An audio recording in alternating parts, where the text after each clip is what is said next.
shall we, and see sort of where some of the game was won and lost. If we look at the possession, stuff like that, it tells you an interesting tale. But so basically, 2 penalty goals to 3, 3 tries to 1. So Wales, not, as I mentioned, it was not being able to draw the tries, I think, which is really what affected them. In terms of territory, 50-50, pretty even. Mostly played in between the 222s. Possession was 47% for Wales, 57% for Australia. Wales had a very good spot of possession right towards the end. They basically had all the ball in the last 10 minutes. So it was an impressive defensive performance towards the end by Australia. If we look at the set plays, for example, 93% allowed for Australia, 76% for Wales, something they'll need to work on. Same with the scrum, 67%. The Australia scrum won a couple of scrum penalties. So that's why I think there's an interesting part, is that Wales looked good with ball in hand, but struggled a little bit at set piece. If we then look at the attack, pretty similar, to be honest. 130 carries to 100. 304 post-contact meters by Australia was impressive compared to 191 from Wales. 3 line breaks to 1. Look at the turnovers won. Australia much better at the breakdown with 6 turnovers won. But discipline-wise from both teams, not great. 11 penalties conceded by Wales. Most of that in the first half. They cleaned up their act a bit in the second half. 13 penalties conceded by Australia, a card apiece. If you look at defences, for example, both teams are getting around that 90% mark. Kicks from hand, Australia kicks slightly more than Wales, but not by much. In terms of some key players, Rob Valetini was full of carrying as sort of always. Josh Hathaway with 11 carries as well. Aaron Wainwright with 9 carries. If you look at line breaks, for example, Mariah Killaway, Dagenham, Liam Williams all getting a line break. On the attack, I look at meters carried, Tom Wright with the most with 84, Aaron Wainwright with 75. If you look at defenders beaten, Aaron Wainwright 5, Tom Wright 4 as well. So those two players very much the threats with ball in hand. From a defensive point of view, impressive defensive efforts from a couple of players. Archie Griffin with 27 tackles, Christ Ginger with 22, Daff Jenkins with 22, Tommy Rafal 22, Dewey Lake with 18, Aaron Wainwright with 17. Warren Gatland teams defend well. They really do, generally. So to have conceded 3 tries will disappoint him, but you can see why his teams generally have decent defensive records, because he creates a system where players can and do make plenty of tackles. What did you think of the game? Let me know down in the comments below. Smash a like on the video and subscribe to the channel if you're new. Thank you very much for watching. My name is Steve. I'll chat to you soon.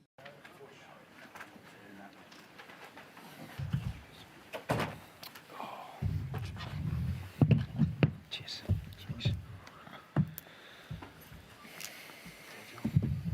Hey, good, thanks. Yeah. Camera's happy? Thanks, Scott. Joe, to start with, getting that first one under the belt, what sort of plays you most about, just sort of coming away with a win in that performance? Just that we stuck at it. I felt we started the game quite well. Built that early 10-point lead. Kel's got into nice space off a line-out play.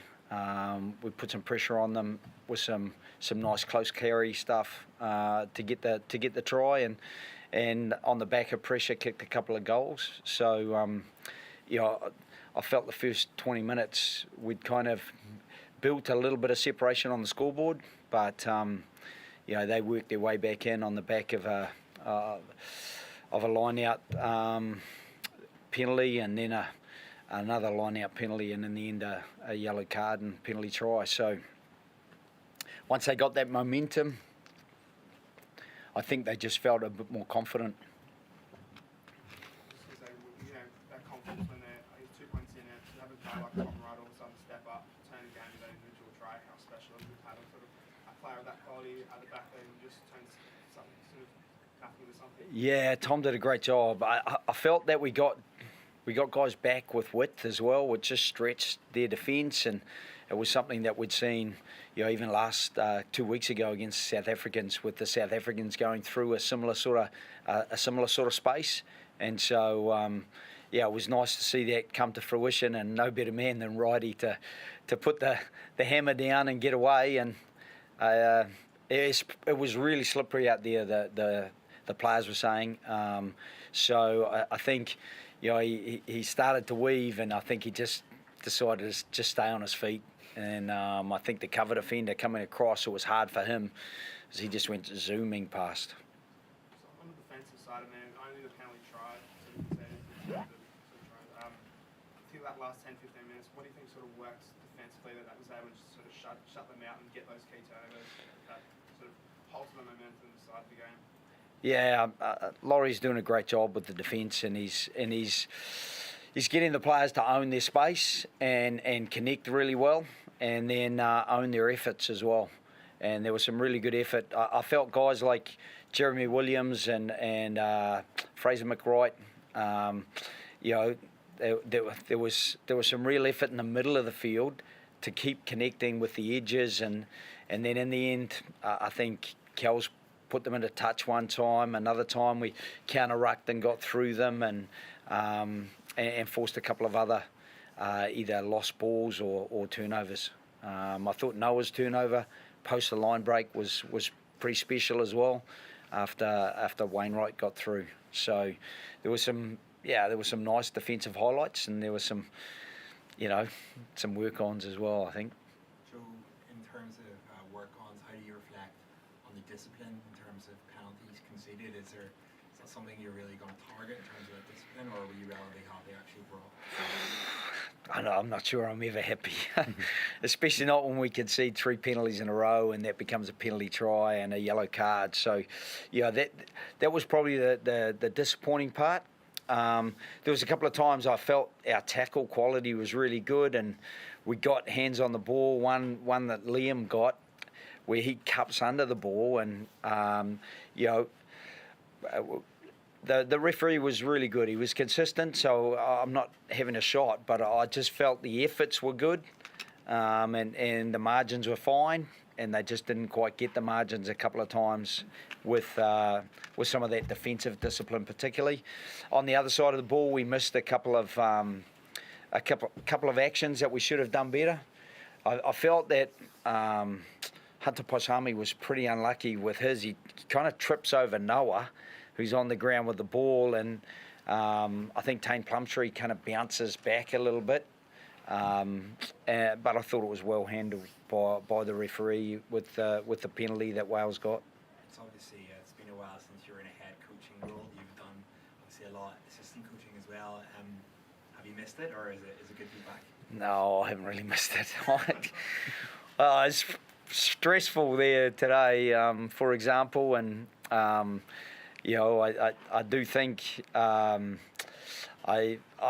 would be pretty candid about I just like working with motivated people in the kind of fishbowl that you're in, and I think trying to manage our staff. A lot of them I only met last week, so everything's been new, and even we went through the team warm up yesterday at the captain's run and didn't do a great job of it. And funnily enough, we didn't do a great job of it today either. But they're the sort of things that take a bit of rhythm and take a bit of ironing out. And guys like Liam and the other leaders, they help guide and direct what happens on the back of that. Joe, just the second win in Sydney since 2015 for the Wallabies. What can a win do like that for the morale, the confidence, and how important is that when you're starting off a new era?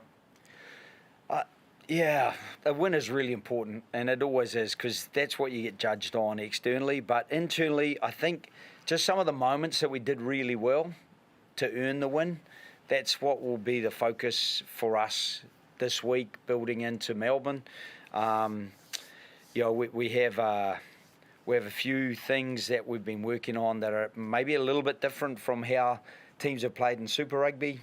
And so the adjustment time for that to become second nature is inevitably going to take time. So, hopefully it can take till Tuesday and we can be really good at it. I'm not sure. It will develop over these next 2 weeks, hopefully, and we know how tough the Rugby Championship is. So we'll leave that at the moment because we'll just focus on what's in front of us. Liam, same question for you, mate. How important is a win like that for the psyche of the team? I know you weren't there last year, but just seeing smiles on the faces and a happy crowd, after all the uncertainty of the last wee while. Yeah, it's great. It just reinforces what we're trying to work on. As Joe said, we're a relatively new squad, so we've come together, we've tried to build a lot of connection, and I think that reinforces the good things. There's obviously a lot to learn from it, and there's learnings we're going to have to take on pretty quickly, hopefully by next Tuesday, like Joe's saying. But yeah, look, it's a lot of reward for hard work. Not only the last couple of weeks, but the guys getting themselves to this point. It's also great for guys, 7 guys on debut tonight to be able to celebrate with that with their families, and the preparation work that the guys who didn't get to play tonight did this week. It just makes it a bit better going into next week and reinforces that the hard work we're putting in can pay off, and we're just going to have to roll up the sleeves and go again. And mate, your first test start and captain must be pretty bloody good. Yeah, it was a really special week.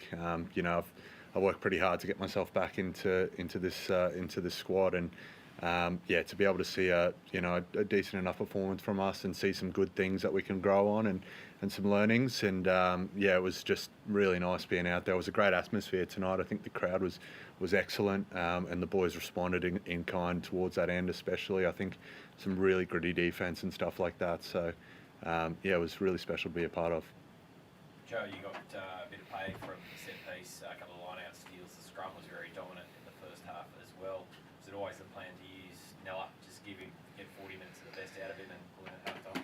Yeah, it was kind of a job share, Nella and Alan Alalatoa, because he's a really important player for us as well. So that job share worked really well, and I thought Nella, his efforts off the ball and around the field were good as well in that first half. So it's nice to have that balance that we can have. I think another part of it was that, Taniela with slips, and then, we had a young Isaac Collier, just having Alan with his experience, and Billy Pollard between them as well, where Alan plays his Super Rugby with them. We just felt that those combinations would probably work okay for us. We didn't get the same scrum dominance in the second half, but the scrum was solid. Joe, I think at the end of the game there, almost half your squad is sort of on debut, or at least with one cap. What does it say about the temperament of this next generation of Wallabies coming through, that they're able to step up to the pressure and not only handle it, but thrive and sort of secure this win? Yeah, I think it still is on the shoulders of the experienced guys. Tom Wright getting into that space, but then right on the back of that, when that's a 7-point differential, you're desperately keen to get those other two.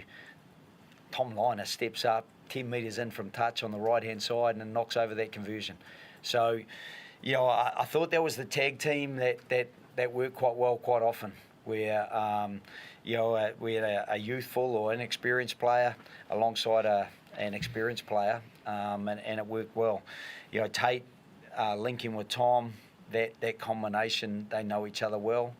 I felt we probably slowed ourselves down a bit in that last 20 minutes and got, I understand why, but we got a little bit conservative, and probably played not to lose rather than played to win.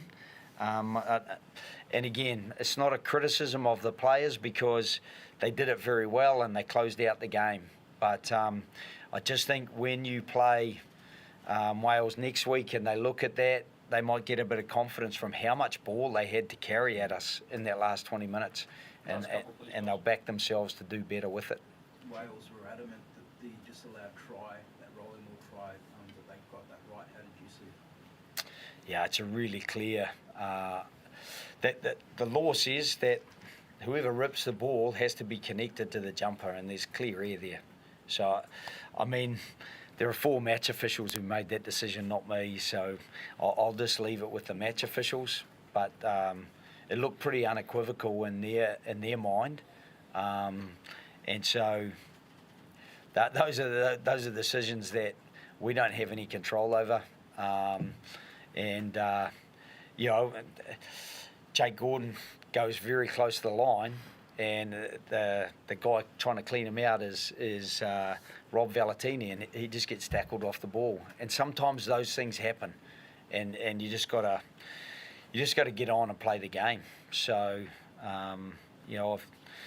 had some experiences last year that where you felt that you didn't get a lot of the rub of the green and even outside the rules, but you just got to wear that and get on with the game. Joe, how long did it take to learn Advanced Australia Fair? I've known it for a long time. I'm a kid who's watched it often enough, and even the fear when some of those big players played was probably more FEAR than FAIR, because they certainly had a game, and we'd love to bring the game back to something like that where our opponents are worried about us and they have to do some homework, because we create opportunities. And I did think that we created a few tonight that we didn't get a lot of pay out the back of, but as Liam said, there's a real sleeves rolled up mentality in the group, and I'm really enjoying that. The players they know, and Liam mentioned the crowd tonight. They were super, and we'd love to have lots of gold and Amy and have the same sort of support, but we know we have to earn that week to week, and the players are really committed to doing that. Joe, how is Last one, thanks, Scott. how is blood pressure whenever Noah went to that crossfield kick? Was that something you encouraged, that you've got to go for it, or would you like to see those basics a bit more? Yeah, it would have been great if we'd scored. It was on his fingertips. If it was perfect, I'd be delighted. Yeah, my blood pressure was okay. I think I just love the endeavour, and if players see space and play to it, there's always a context, and we'll look back at that with Noah and the backs and mix it up with the team and how well we were going there, and maybe we were very close anyway, and we'd already got that try through Taniela in the first half through some really good physical work from the forwards rolling the sleeves up. So it wasn't far away though, so if he'd kicked it perfectly, I don't think we'd be discussing it. Well, we probably would discuss it and say, wow, what a great option, And that's the fine margins in the game, isn't it? If you get an option, you take it and you execute it right. Was the space there? Absolutely. Andrew Callaway scores if the kick is spot on, and it wasn't far off. Thanks, guys. Appreciate it, Tom. Thanks so much. Thanks, guys. Thank you. I'll pop back in 2 seconds. Cheers, Liam. Thank you. Cheers, Joe. Thanks so much. Yeah, thank you. Thanks.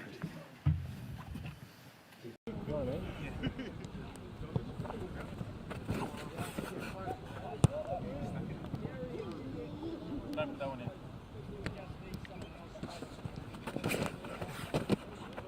See if it comes trying to kill. Hard work.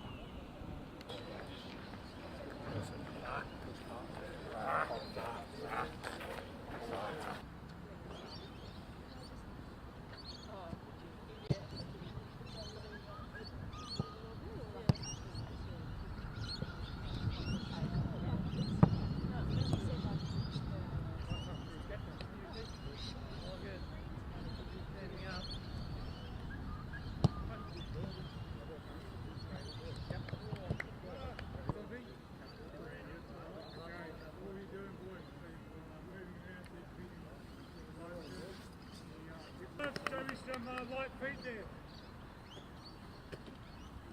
Oi.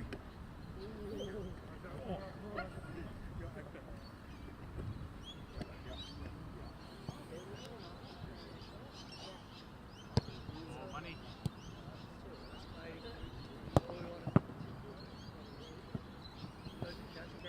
Ball overhead. As you're waiting, boys, any other dynamic stretching that you want to do? Doing that now. Could be leg swings, could be scoops. Rotating back. Just slow rotation up, at fast speed. Yeah, that's okay. Get a nice turnover. You're just one of those, just give me one of a halo. Again, while you're waiting, anything else that you still need, dynamic stretch-wise? Richie? Yes, mate. David, straight across, mate, straight across. Yeah, mate. Just hold up this time.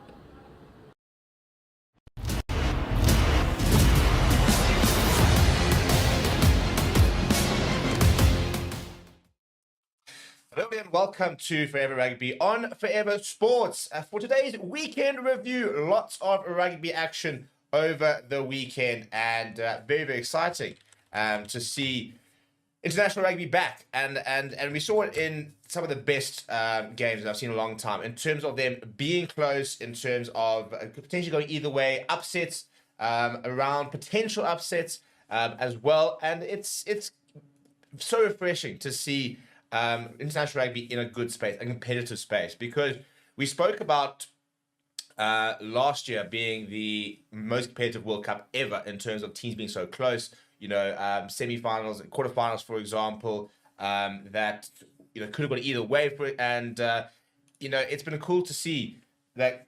For after that, we've continued to have that sort of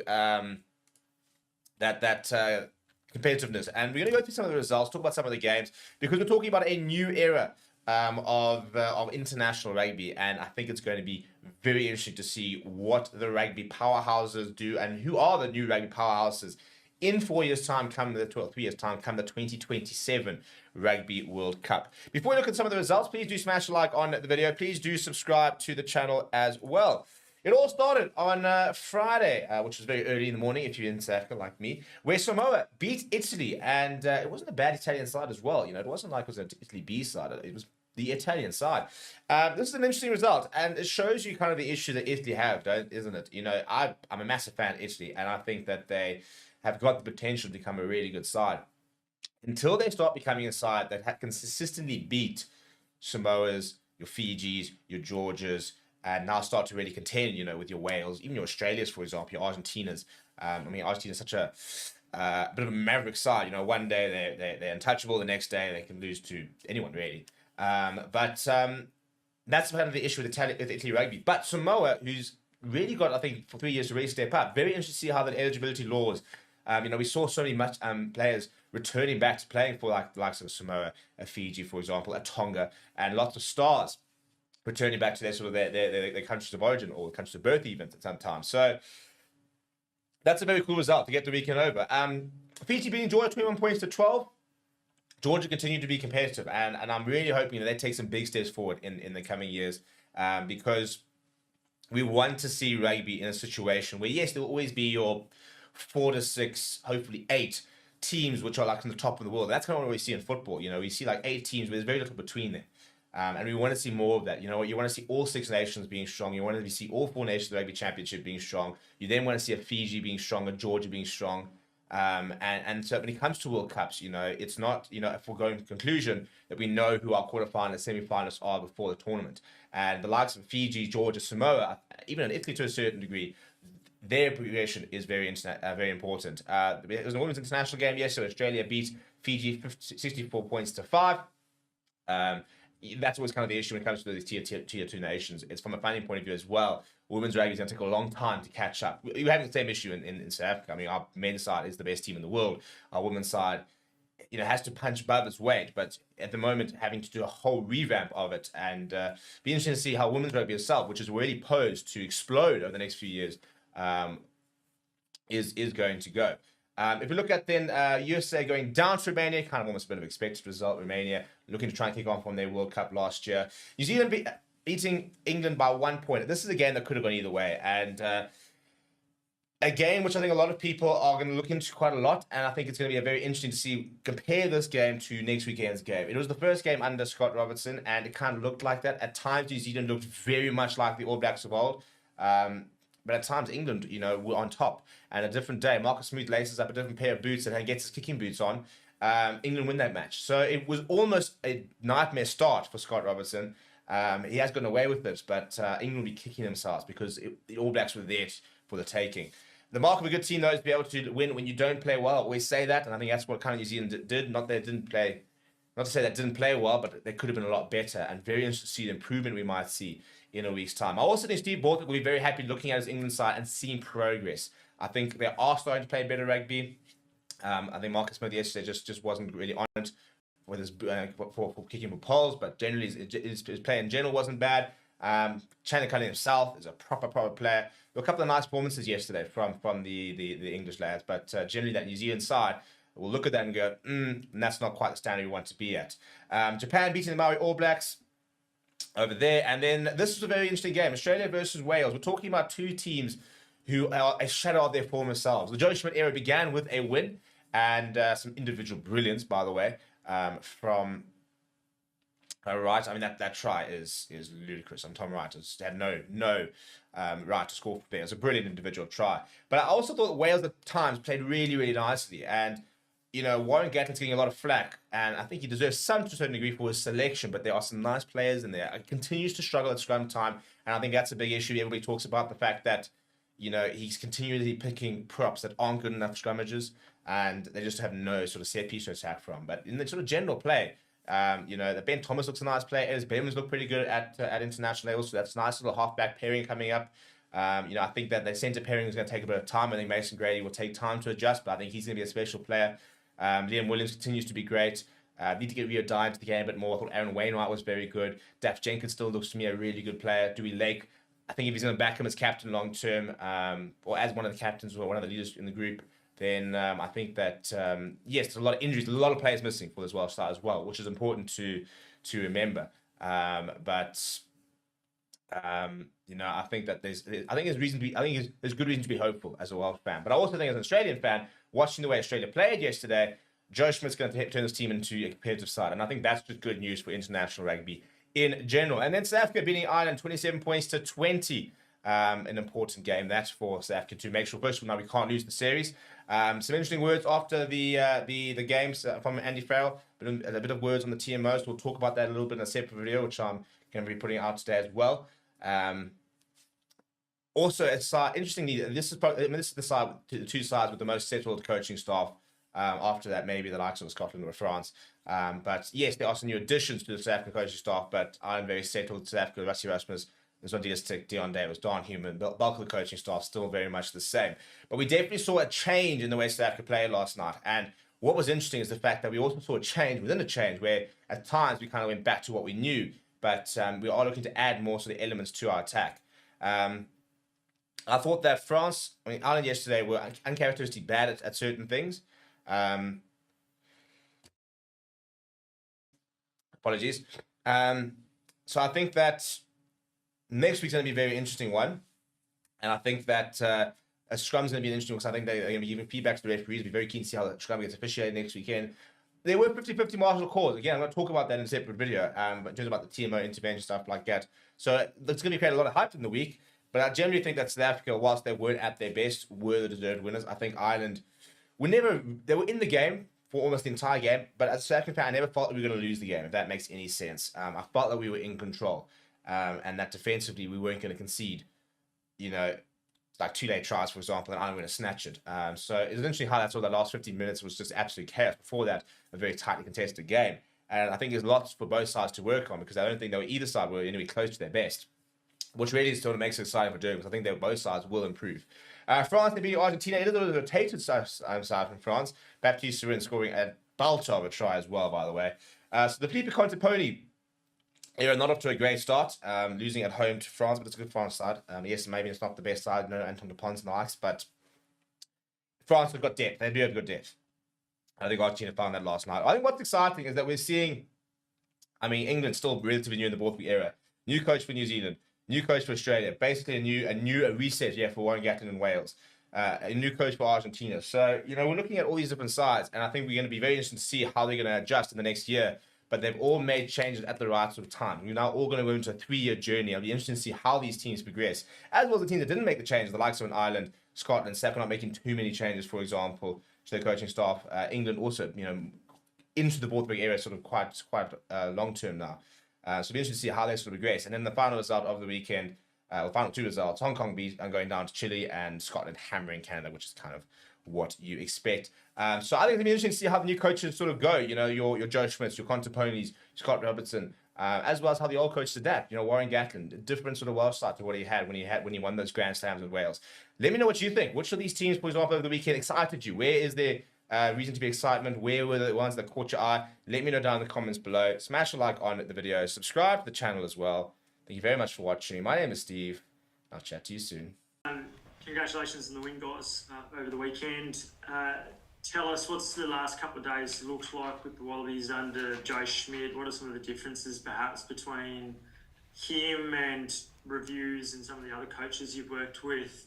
Perhaps with you, Rob, first. You know, it's been good. Been thorough as well with our review. Yeah, I guess a lot different from last year with reviewing that. Sort of reminds me a bit of Ren's a bit, just with, the way he is, and no, but it's been good. A lot of players have been on the laptops doing a lot of reviews as well, so a lot of boys taking that part on themselves, and you know, that's probably been the best part, is that the computers are full and everyone's reviewing themselves. Rob, I imagine a fair bit of confidence comes out of winning a victory in front of a really healthy crowd in Sydney. What does a victory like that do for morale to kick the season off in style like you did? Yeah, it's been good. Boys have been happy. You know, but I think we know if we were in the Wells camp this week, I think they would be putting everything into this week and, you know, throwing everything at us on Saturday. So I think we're happy with the win, and just knowing that we've got to get on with our job, and knowing it's going to be another tough match this week, and yeah, we've just got to keep working and rolling up our sleeves, and you know, knowing that we've got another job to do. Just a question on the both of you grew up in Melbourne. I'm sure the city and the state is a really one dear to your hearts. Like, how meaningful is it to play a test match, given the last 6, 7, 8 months, what's happened with the Rebels? How meaningful is it to play on home soil? Yeah, so good. Played here a couple of times in the gold jersey, and sort of get a lot of confidence and motivation out of it, just knowing that I was born and bred here, and knowing that I'll have a lot of family in the crowd as well. So yeah, if I get the chance to play a game this week and have family in the crowd, yeah, I'll be, you know, willing to put my body on the line for them and for the team. What about you, Hunter? Like, your journey in Melbourne was an interesting one too, with a couple of different stories, but you forged your kind of career throughout playing in the junior ranks there as well. Yep. No, obviously it's good to be back here in Melbourne to play, and obviously, like Rob, played a few games here with the Reds, and that France series a couple of years ago. So it'd be good to be back playing in front of some friends and family. I was going to say, you guys both came through the Harlequin club. Was there any crossover between you two, sort of playing together, or, you know, being around the club at the same time? And I guess what's the memories? Yeah, me and Hunter actually played together a few times through under 18s, maybe 16s, 20s. or yeah, 20s, Vic 20s as well. So yeah, we had a few games together. Yeah, it was just good to you know, come through that Harlequins, and then to see where we are now, and to be able to play against with each other is yeah, amazing. I guess, Hunter, is that something you cherish even more now, being back in the gold jersey, playing alongside someone like Rob, and then seeing almost that next generation and Isaac now come through? Yeah, no, it's good to see Isaac come through. You know, we're one of those guys. When we first started at Harlequins, all three of us are Harlequins boys, so it's good to see another Harlequin boy come out and live his dream. Just sort of missing a sort of World Cup and sort of 2023, the test season, what does it mean to sort of be back in that gold jersey? Do you sort of give yourself time on the field to sort of look at it and just sort of soak it all in, all that sort of hard work coming to fruition? Yep, obviously missing the World Cup was disappointing, but for me, the biggest one is just to enjoy and have fun while I'm doing it. So yep. And having your clubmate Fluky outside you, does that sort of help you just sort of get back into it, like it's just sort of another game? Yep, Fluky he's been good. Makes my job a lot easier on the field. doing all the running, so yeah, it's good to have Flicky out outside me. And just sort of on this sort of attacking performance, what sort of come out that sort of that video session is sort of about how to just sort of clean that up and get the sort of backline working at its sort of best capabilities? Yeah, he was obviously with the Welsh defence. They love to get up high on the edge, so the little reviews for us is just to get tighter and connect a bit more with our tens. Hunter, you mentioned missing out on the World Cup squad. Now that you're back in the team and you've got to start in the 12 jersey, how motivating is it to want to hang on to that shirt and try and make it your own? Yeah, no, it's a goal of mine each week. So, and the biggest one is for me is just, like I said, it's just got to enjoy it and have fun while I'm here. And Rob, different back row, I guess, last week. New man at 6, the skipper himself. How did you find the three of you work together? Yeah, no, it felt good. Thought Rongers went well as well for his first time captaining Australia. Had a lot of confidence in Rongers and Fraser as well. Obviously coming through, playing under 20s with him and playing a few seasons with him as well in the gold jerseys. So, just had a lot of confidence in both of them and just knowing that that they were going to do their job as well. So, sort of made my job easier. It felt good out there. With Rongers in particular, actually, describe him as a captain because he had 6 of them last year. How does he compare, and I guess what else does he bring special to the group as a leader? Yeah, I feel like he's a natural leader. He leads through his actions as well, not just his words, which is always good for the boys as well. It's sort of easier to follow someone when they're doing that. But yeah, he's calm as well, which is something I like about him out on the field. I know if I listen to him and someone that's calm sort of calms me down as well in those tight moments towards the end there. So it was good to have him out there.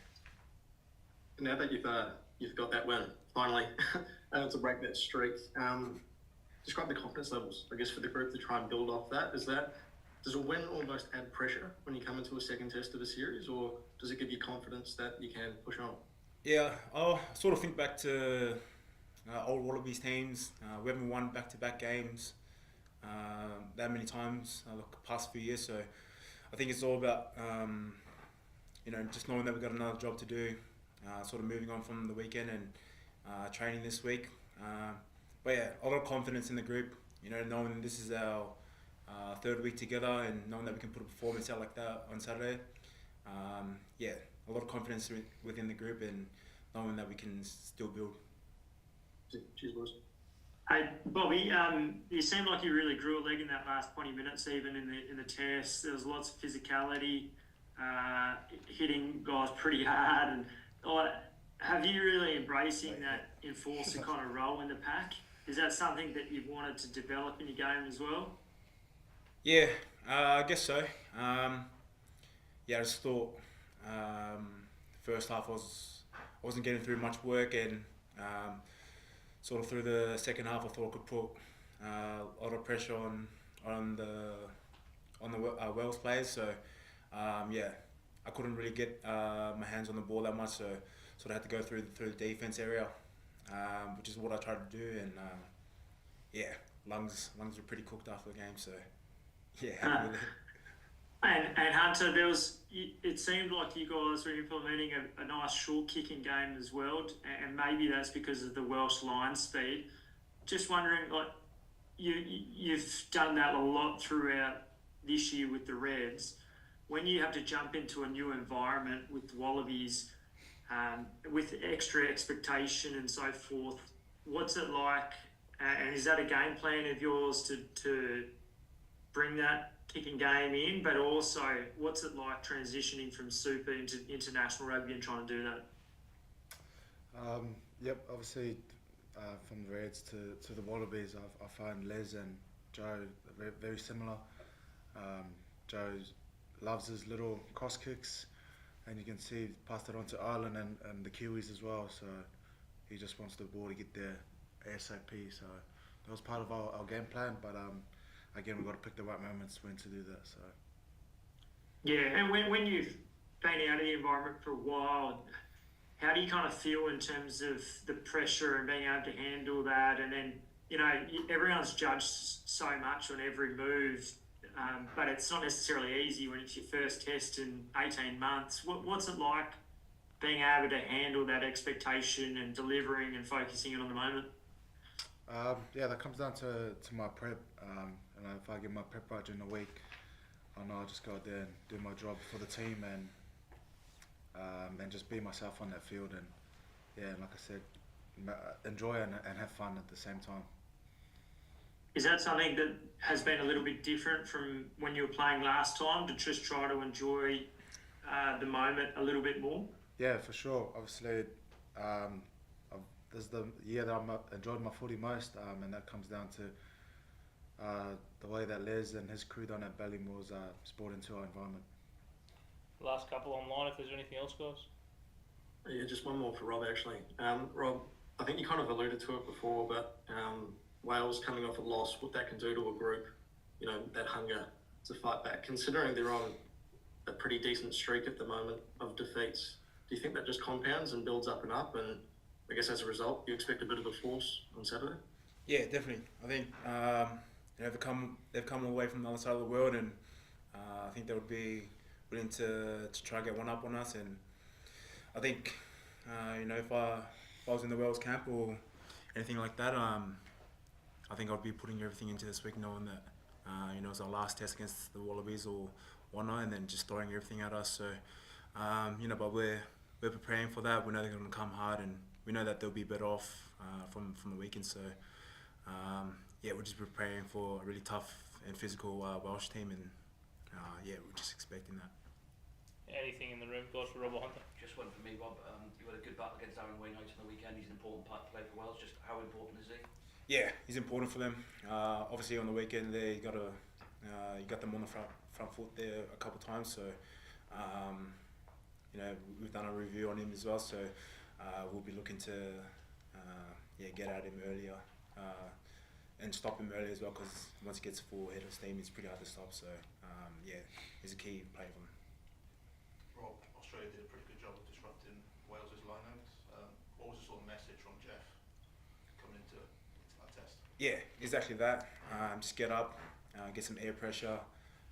You know, try to force some turnovers there as well. So you know, all of that's from Jeff as well, but also you know, on the players as well, backing each other to get up in the air there and you know, just disrupt some balls there. So that was good. And Hunter, how did you find the midfield battle on Saturday? You've been up against a guy who hasn't worn a 12 jersey all that much, to be honest, in Mason Grady. Yep, Mason obviously is the midfielders are big boys. I'll go for us. From Joe, message from Joe was just to get underneath them and just get that ball back and look after the ball. Just quickly, guys, does anyone have family still living in Melbourne? And will they all obviously will try to come to the game on Saturday? Yeah, I've still got family here down in Pakenham, so just have extra tickets, send them as well. And Bobby? Yeah, same. Parents are still down here, and then a couple of siblings as well. So yeah, they'll probably head down to the game this week, which would be cool.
let's start by jumping into the rugby this last weekend. And I'm just going to blitz through some of the results and then get your thoughts on them. I mean, the big one, which was on Friday, was Samoa beating Italy. You know, a lot of talk about this Italian team. They managed to win that 33 points to 25.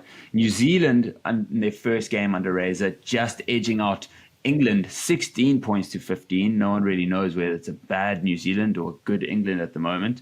Australia, as mentioned, winning 25 points to 16 versus Wales. South Africa 27-20 to Ireland.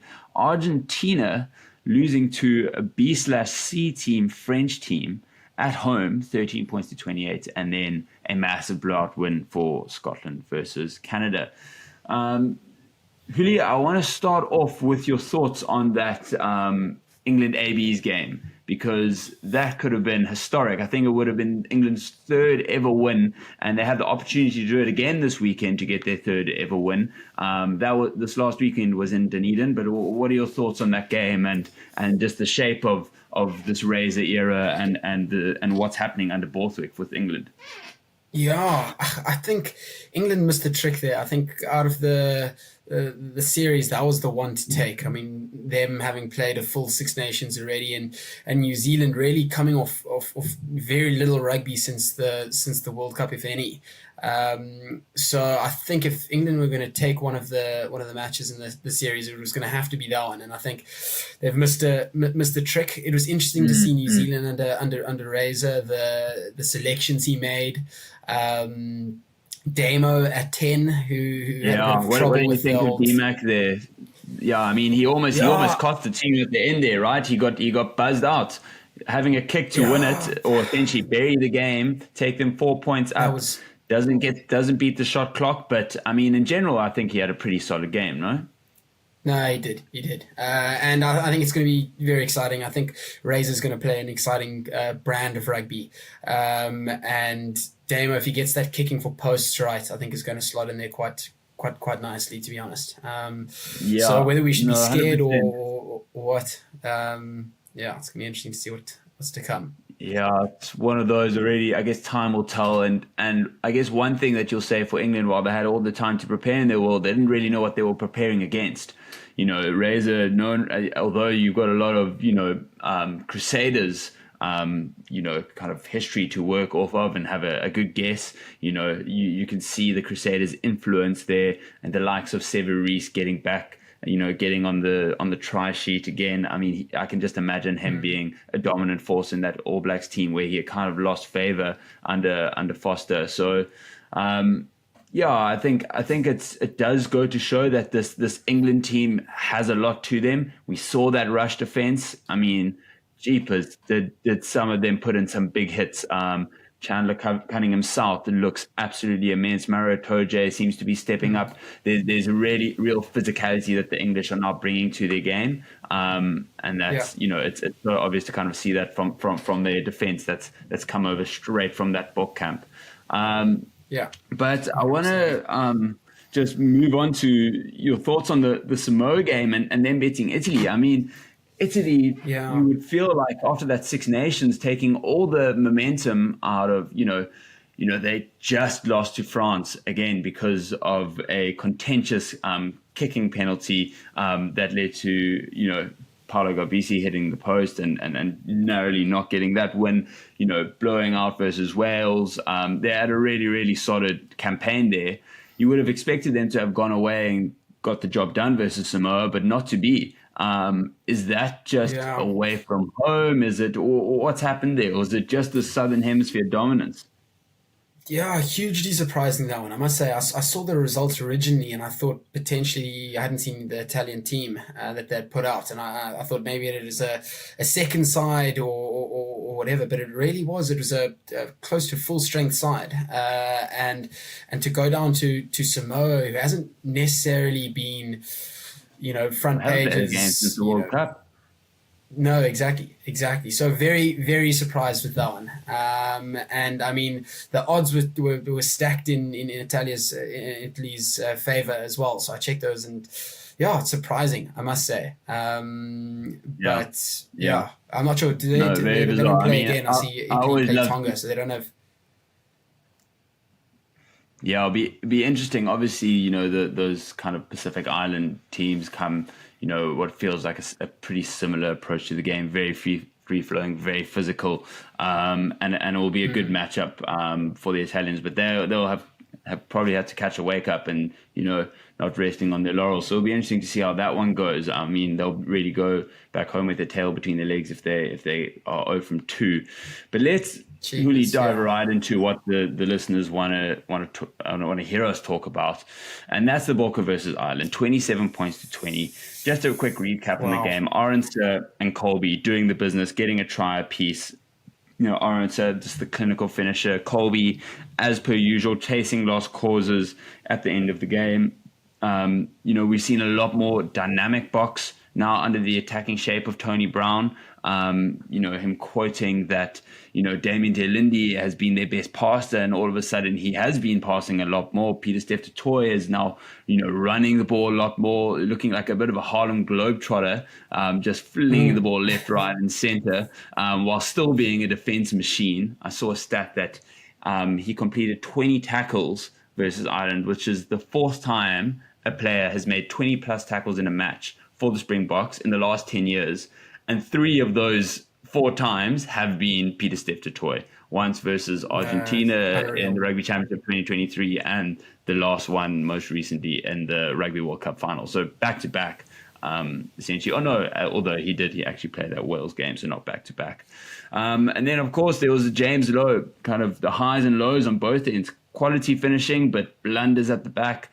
And then, a couple calls that might have, not gone Ireland's way, and then finishing off with the penalty try. I wanna just get your high level thoughts on the game and what you saw versus what you expected to happen.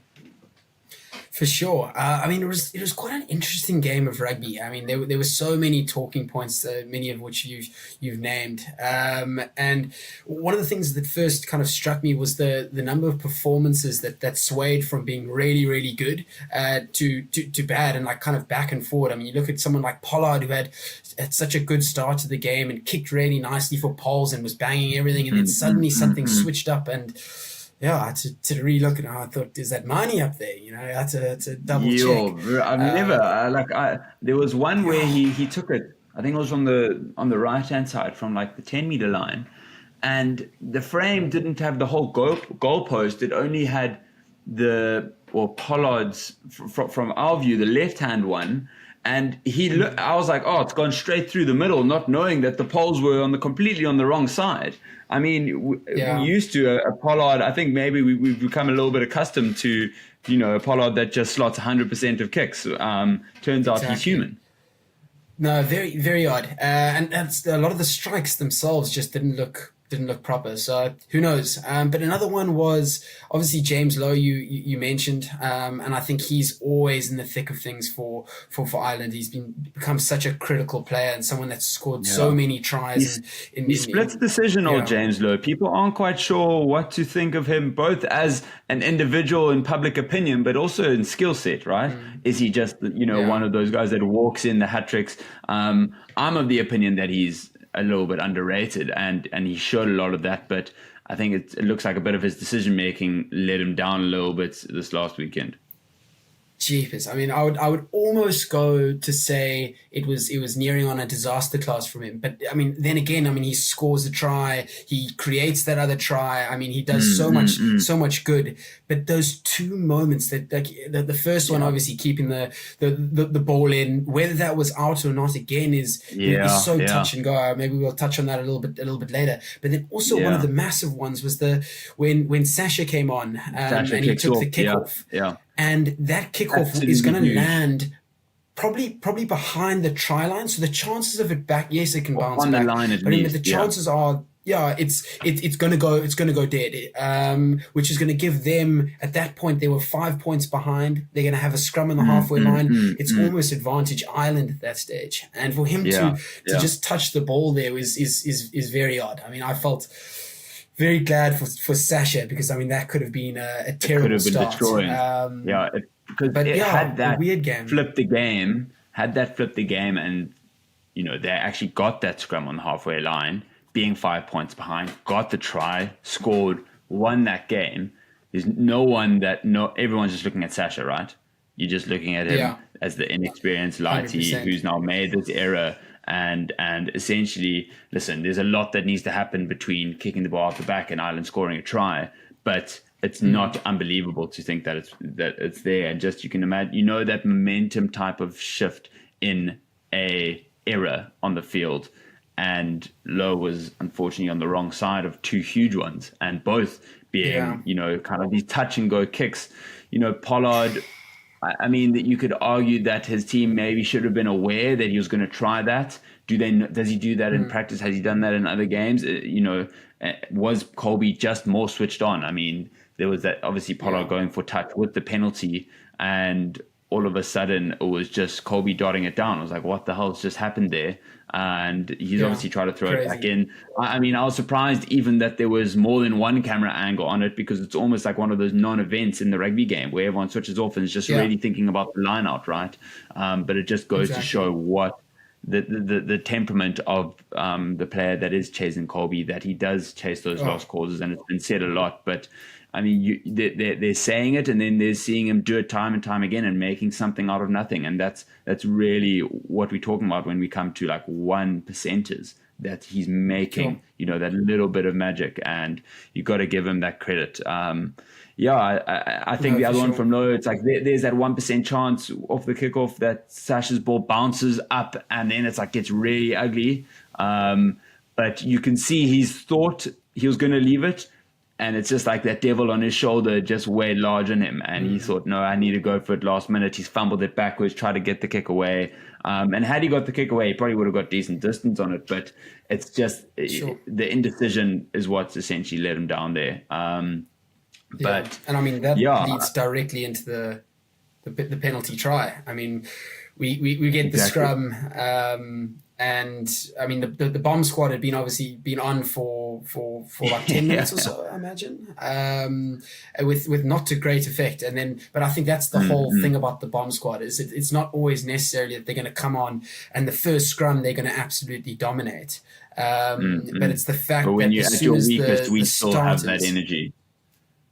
Exactly. When either the opposition starters have fatigued to that level, or their subs have come on, and their subs and our subs just you can't compare. And I mean, I hadn't seen a scrum like that in years. So that was quite something. I mean, it goes to show how the Springboks have really kind of reframed what a bench is. That the biggest cheer of the night was when the bomb squad came on, all of our subs at once, six men at once. I mean, you got to be head in hands if you're an Ireland front rower and you're just seeing those oaks come on. You just know it's done for. And the size, the pure size and physicality of, just look at Achnia Sneeman, and you can just have shivers down your spine. And that's a good transition for Achia. And let's talk about that hit on Craig Casey. Some are calling it a cheap shot, some are calling it a rugby incident. Their previous teammates, obviously, just a bit of a late hit on him post kind of him getting the ball back out from the ruck, and essentially the size and 2+ meter tallness of Achia Sneeman against Craig Casey, who is literally half the stature of him, landing on his back and whiplashing his neck and essentially KOing him straight away. You reckon that was a cheap shot, or is he just laying the law? What are your thoughts on that debate? I actually watched it again today. It popped up in my feed, and it was an interesting one. I'd completely forgotten about their time together at Munster, and that really does kind of add like a whole new element to it. Because at first, when I watched it, I thought he could have been in a little bit of trouble. Maybe that was purely from the result more than the actual action. But I think it was brutal. I mean, it seemed unnecessary, and I'm hesitant to use that word because it felt like just because you look at the size, it felt very like a bully in a playground. You know, Yeah, like you're picking on the 100%. little guy for no reason. But then, as you said, the action and the consequence do also still feel quite far removed. Like objectively, Argus Neyman probably does that to every player on the rugby field, and they don't get absolutely smashed. So he's just playing a fair game. No, I think it's unlucky for Casey himself, just the way that it ended. But yeah, I'm probably leaning towards a little bit more of a rugby incident than cheap shots. But yeah, the fact that they're teammates also just. Yeah, well, now soon to be rivals with his move to Leinster. So maybe it was a bit of a future laying of the law to say, listen, we aren't teammates anymore, neither on this field nor in the club rugby scene. Also, a lot of debate that followed that, which was of the Loftus DJ, playing, brutally playing a bunch of songs and everyone getting their phones up during that, people calling it a bit insensitive. I mean, listen, I think it kind of falls into the same bucket as for me, the Rassie song, and it's crowds and it's big atmosphere and people are there to like have a good time and they are kind of worked up and you need to work the crowd, you need to keep them entertained. They don't want to just kind of sit. I think they had only started that once he actually had started receiving medical attention. Obviously, had it been worse than it turned out to be. Obviously, he gave the thumbs up as he was leaving the field, and the DJ did tell the crowd to give him a large ovation as he was doing that. Yes. So it's one of those where, it feels insensitive before you like see the whole picture. Yeah. And I mean, the end story is he's all right. And then it was fantastic to see the thumbs up as he was exiting the field. But just talking about DJs and everything, did you hear the anthem? Have you seen that video of the anthem? Man, unbelievable! Just like the best peak South Africanness. I mean, I've got goosebumps now just thinking about it. Like the hele weet nie wat ons weet nie. It doesn't get more Springboks than that. Like the tone of this whole series was already set, and whoever is head of production at Loftus, just take a bow. And the lady that sung the anthem, take a bow. Drickus coming out with the UFC belts. Like it would have been shocking had the Irish won that game. Just with how much knowing that the Springbok players are motivated by the South African people in that setting in Loftus. It felt like it was impossible. But yeah, that anthem was beautiful. Special. Yeah. But I mean, also since that loss, Huli, well, I can because I have an Irish passport, but you as a South African citizen can no longer enter Ireland, without a visa, upon entry. So, it looks like it might be getting political. The person who announced it, even mentioning the rugby game and saying how we have, a lot of history, none more than the rugby. I mean, it's probably not a rugby decision, but I definitely think there are a couple of people that are happy about it. Yeah, it's an interesting old one, but what can you do? What can you do? Yeah. But I want to get your thoughts on the second game now, because we've already had Dan Sheehan ruled out with an ACL injury. Currie Casey's obviously got his concussion, and the Boks have named their most experienced ever team with 990 caps and an unchanged 23, which what feels like it's been the first time ever. What do you think Rassie's thinking here with this unchanged 23? Is there much to look into, or is it just simply, same formula worked last week, it's going to work again this week? Yeah, I think Rassie from his press conferences has made it quite clear. Almost the time for blooding young players and stuff like that, it's almost come to a temporary end, or maybe it's because of the magnitude of the opposition that we've come against. But he's made it quite clear that he wants to win. He wants to win from now, and he wants to win all games leading up to the next World Cup.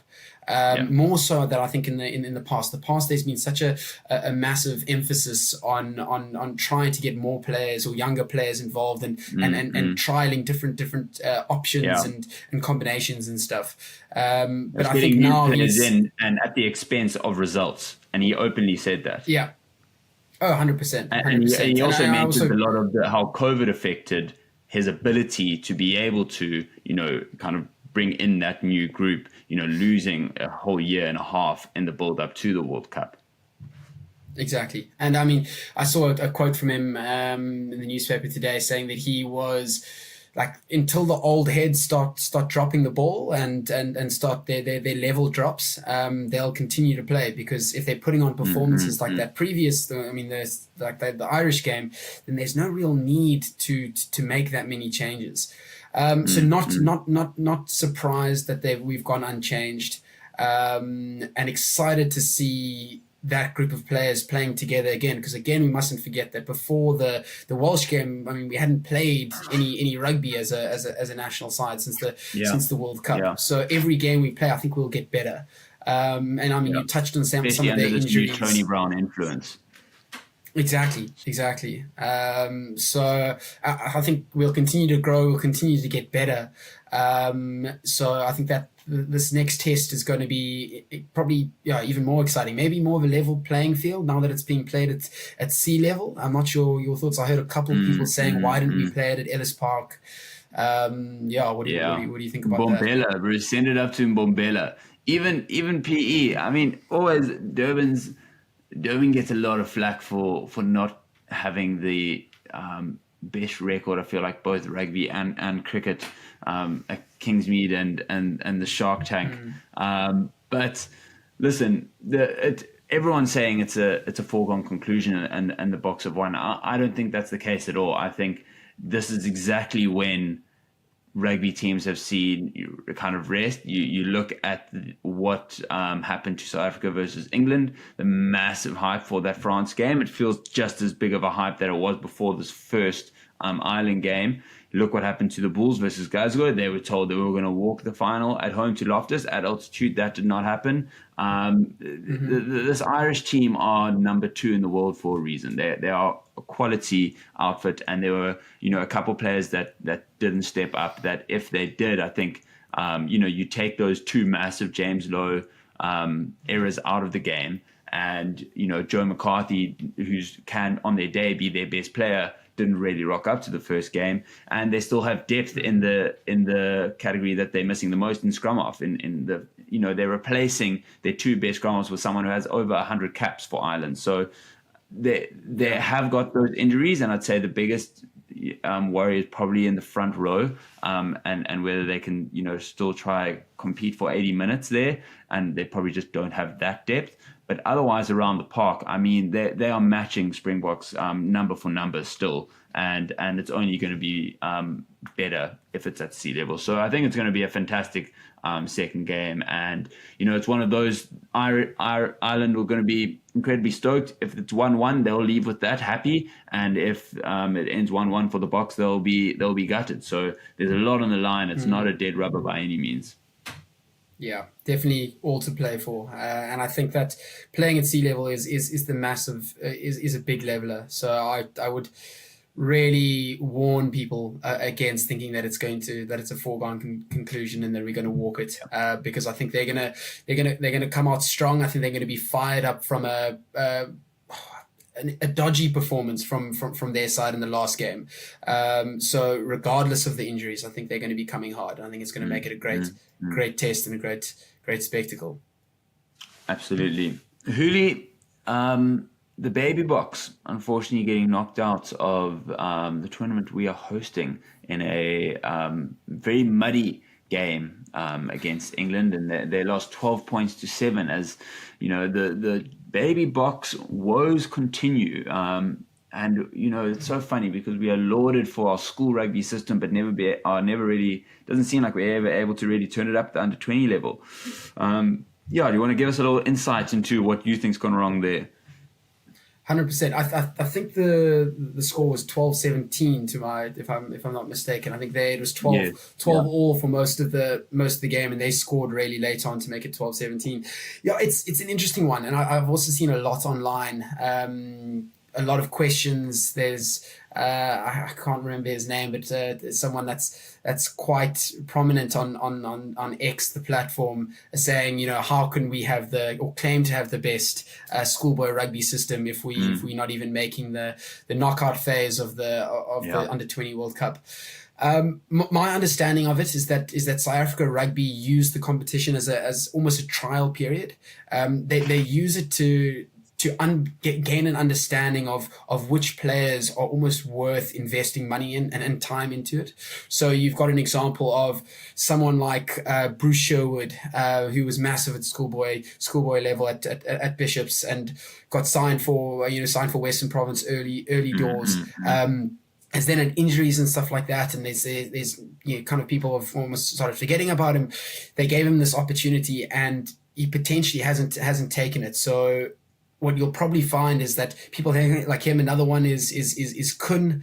I don't think he put his hand up, and I think that's very much what SA Rugby uses it, is we use it as this trial period to really gain an understanding and give feedback to the unions. Like, is this guy worth investing in? So yeah, I'm not. I would advise people against losing their heads and about the whole system and blaming this person and that person for it, because I do think we mustn't forget that we are world champions. We were world champions in 2019. For the last 8 years, we've been It seems to be coming right by the time they get to senior level, right? Exactly. The system works.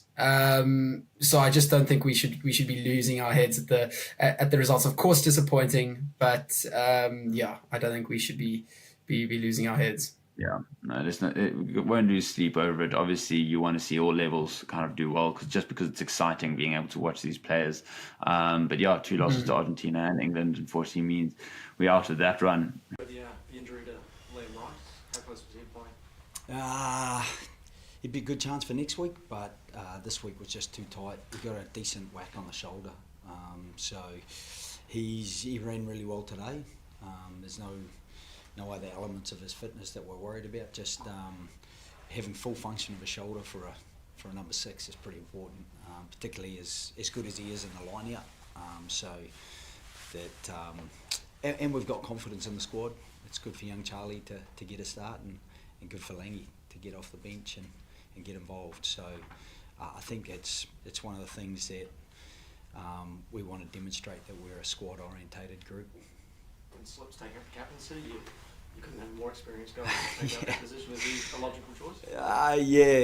Slips isn't massively keen on. He just leads himself really well, Slips, and so he'll do a great job. Fantastic experience, and it's that quiet leadership that we'll need, and the quiet resolve he brings to his work will hopefully ripple through the team. We saw Alan take over that captaincy in the second half of that first game. Was there a temptation to sort of swap the job share between him and Taniela and have Taniela partner Isaac in that second half? Yes and no. I think part of it is just trying to get the balance with the players and the experience. So Alan, if we put Alan and Slips in there, they've got great experience to start. But Nella gave us a really strong platform early in the game, and you got to respect that. And he didn't want to give up the starting jersey, as no player does want to give up. So I just feel like we've got a pretty good balance there. It also means that if Slips comes off, it's likely that Alan will take up a similar role and lead the back half of the game. Is Pollard and Liner dropping out? Is that injury related? Can you sort of talk about that? Sorry? Billy Pollard and Tom Liner dropping the bench. Is that injury? What's the situation? No, that was probably a little bit of a longer term plan. Just that we've got 2 quite young hookers. Billy's had a bit more experience for sure, but he is still very young in the role. he's got some really strong aspects to his game, and it's probably just an opportunity for Josh to get in there and get some experience as well. Just on Josh, you know, someone who's started behind Matty for a lot of the season, what did you sort of see in those short bursts off the bench that makes you think he can step up to this test level and thrive? We've been really happy with the way he's trained internally, and he's a very strong scrummager, Josh. He's an ex-prop, so he's moved into hooker there, so he gives us a really strong scrum in the back half of the game. Billy's a good scrummager as well.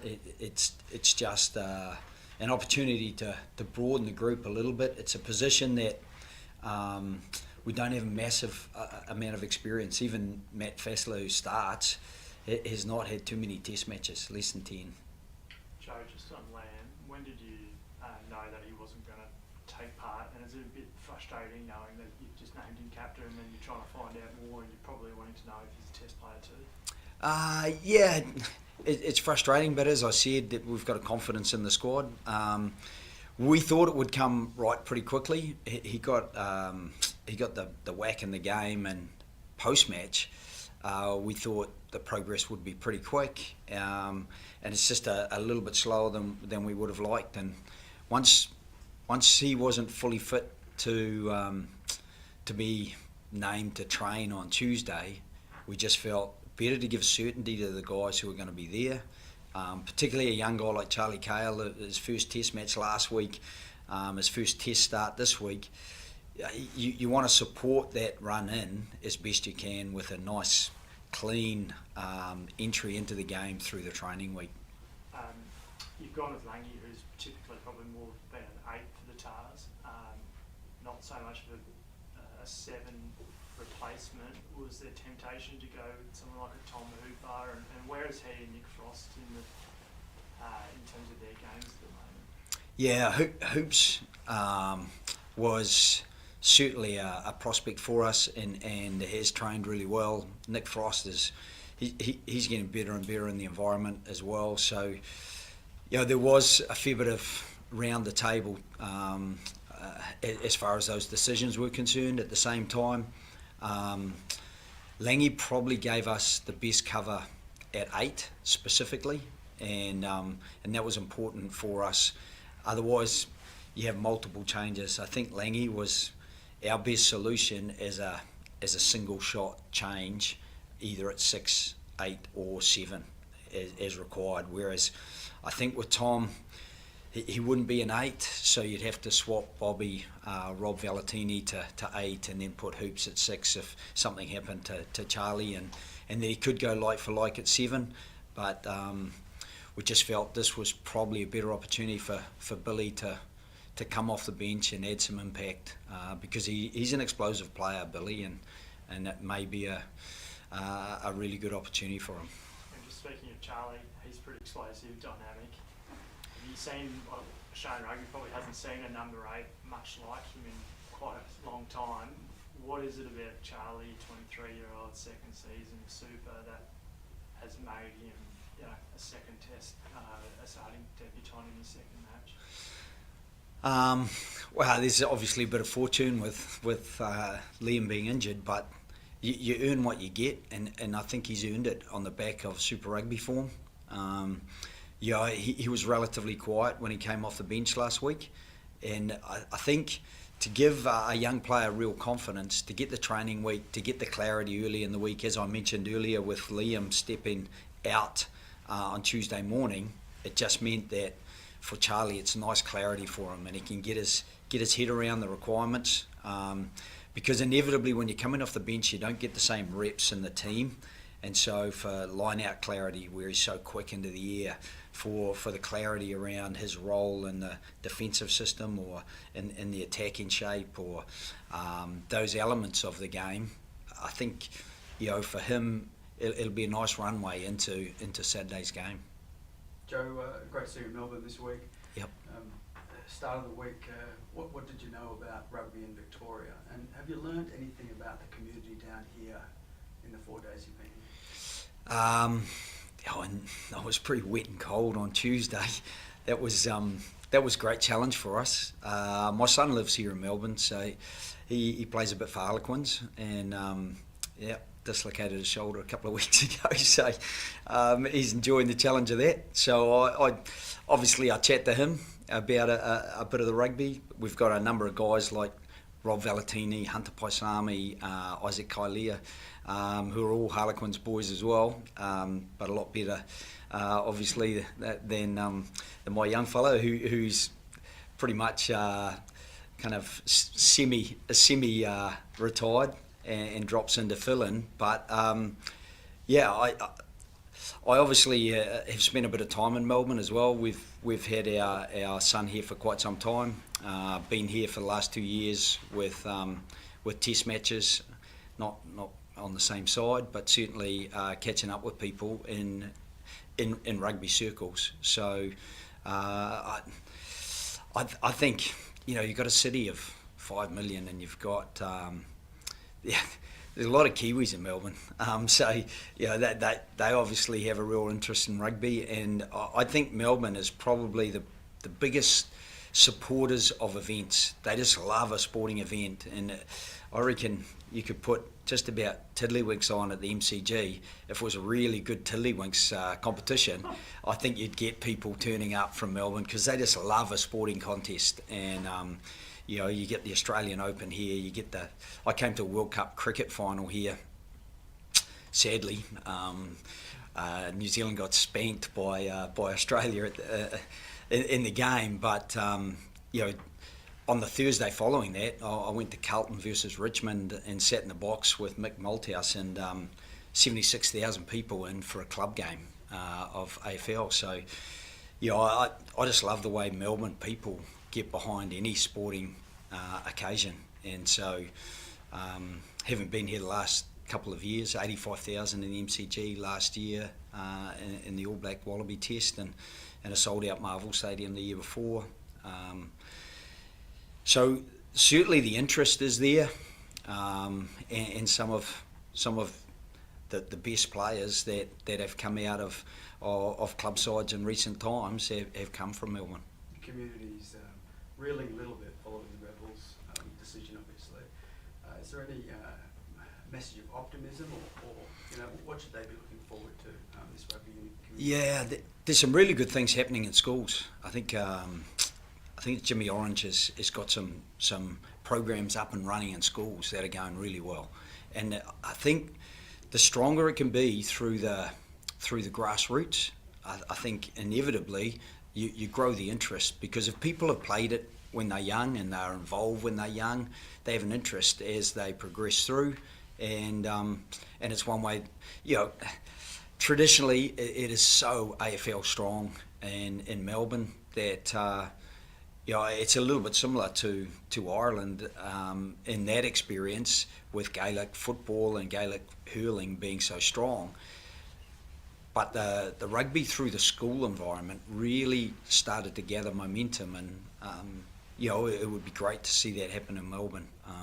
And as I say, there's some programs in schools that are starting to really attract young people to the game.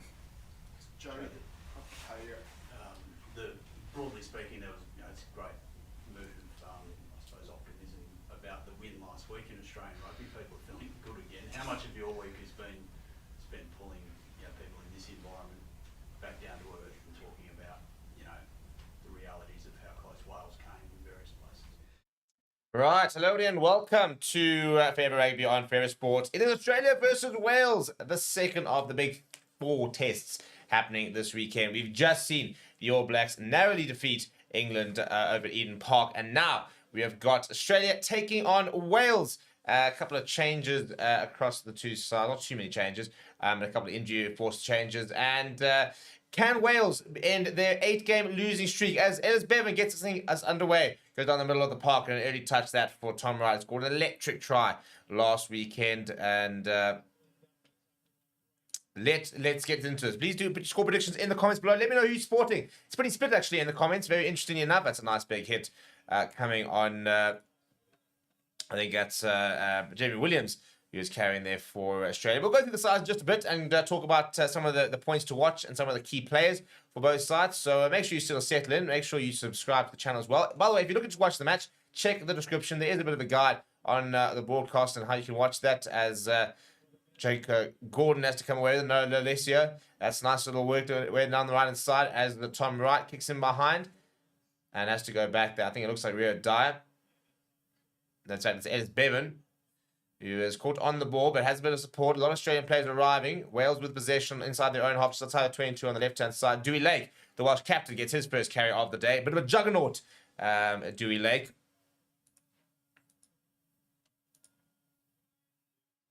And taking his time, running it back here is Bevan. Goes to the boot, sends it along. Underneath it is Lalacia. And he throws it inside. It's not a bad carry that from... It was Hunter Basami. No, in fact, it was Filippo Daganu who's coming off that wing to add a bit of support. Now, Tupo waiting. Jake Gordon does go to him. Up quickly was Tame Plumtree as well as Kraus Schunzer.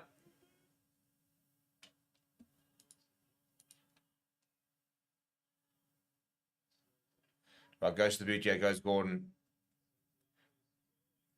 Well taken from Ellis Bevan. Very good work there from the scrum half. And Wales back with possession just inside their own half.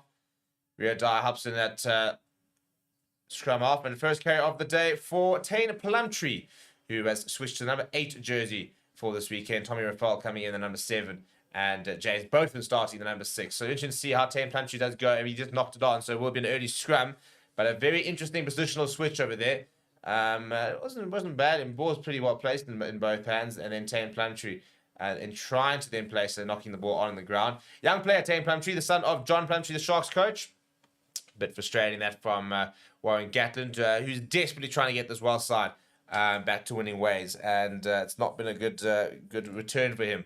Actually, not even sure. I think he's only won about 2 or 3 games since his return. Was winless throughout the Six Nations. And... obviously last weekend, so they're very much on a losing streak are Wales, so important for them to try and get back to winning ways.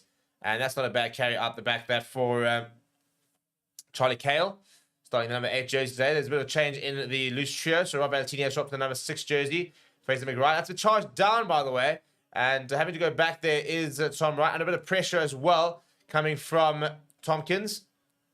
Sorry, Owen Watkin rather. And that's a turnover ball as well from Wales. Very good work there from Liam Williams. Kraus Schunzer goes to Archie Griffin into the starting lineup this weekend. Schunzer once again back at scrum off. They're going to Dewey Lake. Some go forward ball here for the men in red. Quick ball now because it is Bevan getting involved. Goes short as Cameron Winnett.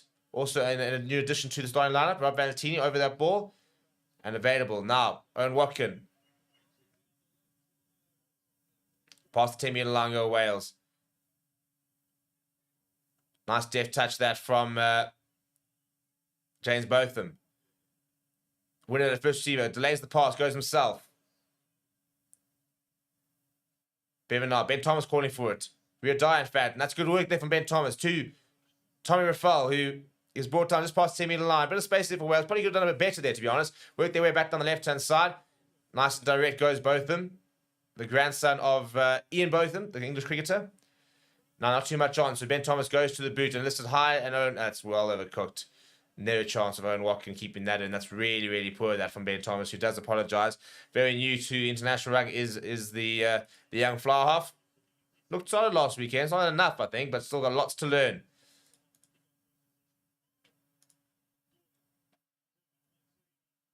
Nice little carry there from Valentini in the number 6 jersey. Not used to that position.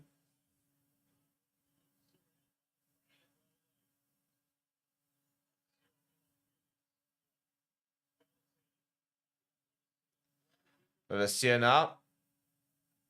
Solid carry there coming from Matt Fazler.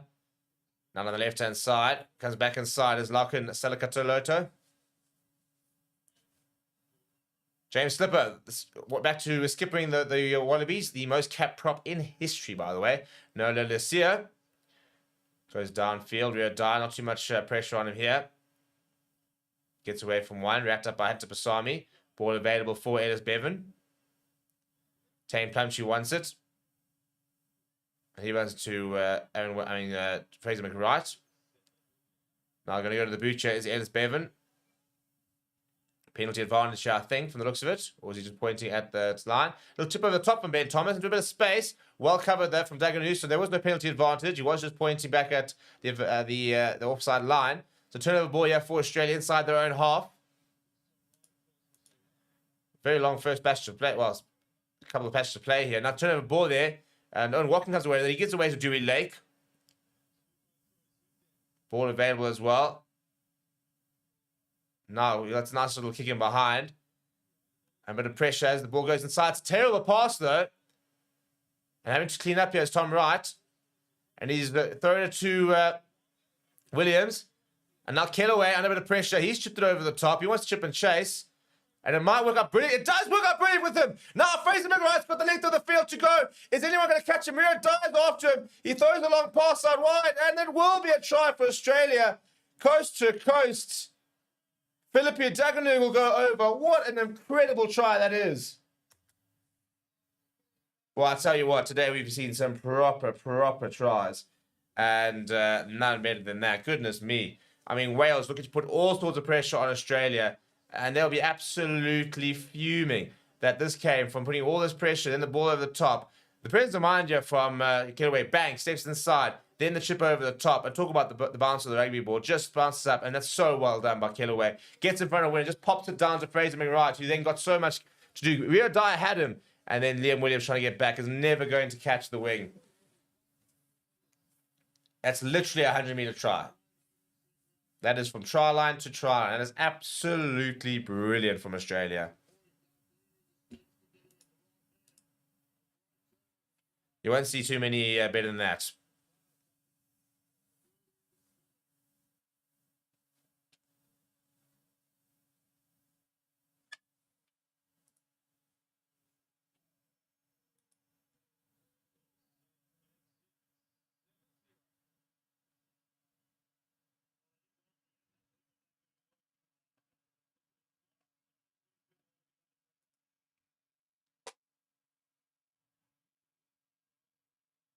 Valentine now from the kickoff. Right, 7-0 after 8 minutes. Not the start Wales would have wanted. But the perfect start now for Australia. You can really settle into the game now. Solid tackle. Good work there being done by Daff Jenkins, the number 5 jersey. Big fan of Daff Jenkins, myself personally. He's got a very bright career ahead of him. Now, anyone underneath it goes inside to Ben Thomas. Ben Thomas going to Rio Dyer. Rio Dyer needs to get in the front foot here. Bit of a hot step there's Rio Dyer, but equal to the task there was Hunter Basami. Now Bevan goes to Ben Thomas. Pops it short to Owen Watkin. So it's Grady, in fact. And lost forward by Wales. A couple of silly errors creeping in here from the Welsh. Not been a great start from Warren Gatler's men.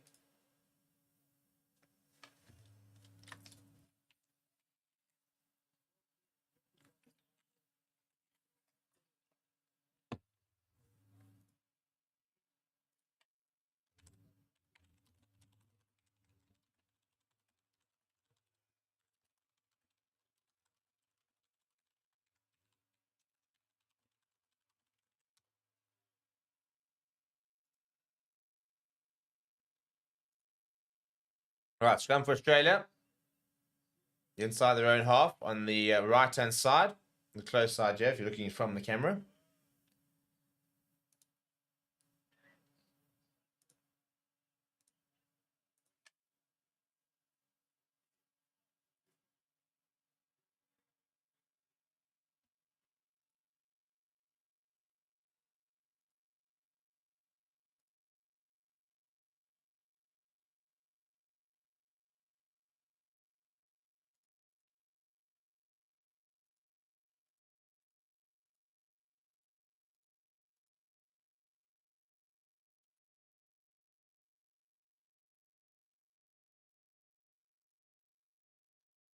Right, not too much difference in the weight. The Wallabies pack 11 kgs heavier, so not a massive difference there. We all know these days, especially, weight is very insignificant. when it comes to scrum ascendancy. Right, flat ball there for Hunter Basami. Back to Nola Lucia. Wrapping around his Kellaway to Tom Wright. This is a great move. Philip Duggan, the try scorer down the left-hand side. Good covering tackle that by Ellis Bevan, but up to 22 go the Wallabies. Rob Valentini now nice and direct. Into 22 go the Australians. Gordon. Lelecio goes to the skipper, James Slipper. Now back down the left-hand side goes Gordon. Tom Wright, we saw that he scored that incredible individual try last week.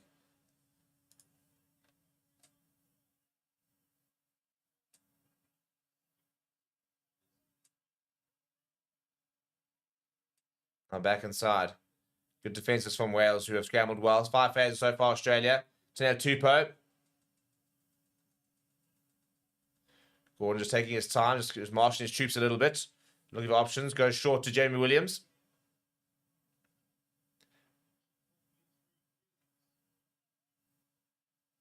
Now, I think that was Charlie Cale taking it in now. Here comes Williams once again. So far, the Welsh defence is holding up strong. Matt Fazler now. Patient defence so far from Wales. Charlie Cale now. Quick ball here from Gordon. Hunter Basami. Held up well as well. So 12 phases, but not getting too much to go for ball. Now it's a bit of an offload from Tupou. And Charlie Cale makes a meter or two.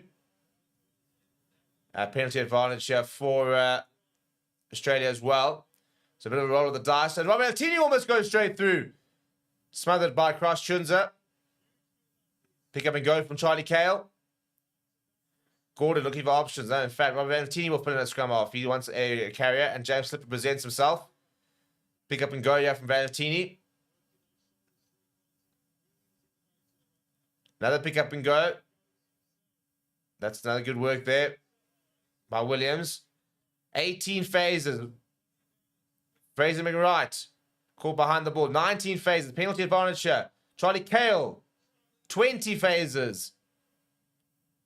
Tupou marshalling a couple people. Goes to left-hand side. Fazler. Owen Watkin makes a good tackle. This is incredible defence from Wales, it must be said. Good ball attention as well from Australia to not make a mistake. James Slipper now. And there goes the ball forward, as I say that. Right, well, 23 phases. And eventually, they go back for the penalty.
Right, taking the 3 points there, Australia, and no issue as well from Nola Lucia. So 10 points to 0.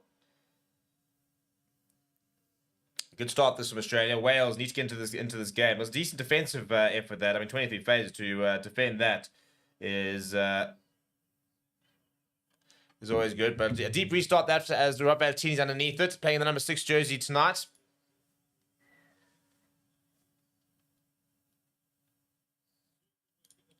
And conceding a penalty. Good work at the breakdown that from Wales. Dewey Lake has now got a decision to make. I'll probably go to the corner here. I think I've seen it be a bit more positive here.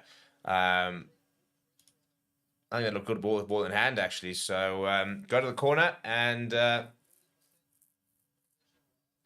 think they're all going to take the 3 points here. Try and get some points on the board. I don't mind that. I do think that, you know, I back this Wales pack, to be perfectly honest. I think, go to the corner. I think they've got a reasonable set piece there. It is wet conditions as well, I suppose, so kind of sort of manage the game a little bit.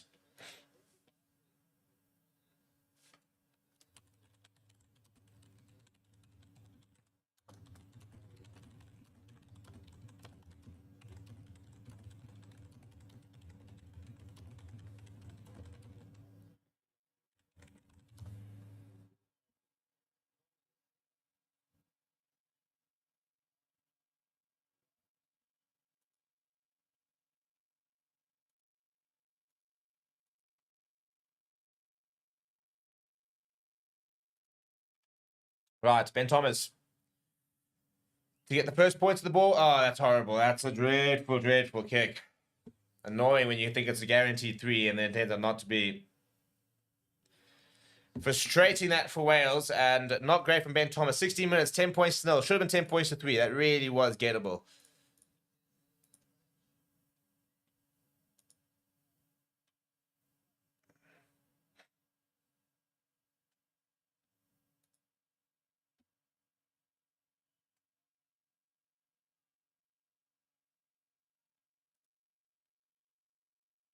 Here goes down the right-hand side. Liam Williams, Cam Winner underneath it. He goes to James Botham. Comes from good sporting pedigree, as mentioned earlier. The grandson of the great Ian Botham. Interesting. English cricketer to Welsh rugby player. Ellis Bevan now goes to the boot. Rio Dyer in and around there, as well as Tame Plumtree. And it got knocked back towards Daft Jenkins. Good work that from Wales. Quick ball now from Bevan. Goes to Ben Thomas. Ben Thomas looking for options. Goes to Mason Grady. Nice big physical presence. Not entirely sure 12's his best position, but good player that. Now Owen Watkin. Almost a high tackle there. Had to have a bit of a look there, did the Australian tackler. Now solid work there being done by Archie Griffin. Rio Dyer at first receiver. Now Ben Thomas slotting in here. Ben Thomas looking for options. Nice hands. There's such an overlap there. Williams to Botham. Botham goes over one. Eventually gets knocked over. Such good work that from Wales. Almost went all the way there. Great hands. Good use of the space as well. It'll be a 5-meter scrum for Australia. Line-up for Australia. Much, much better that from Wales, though.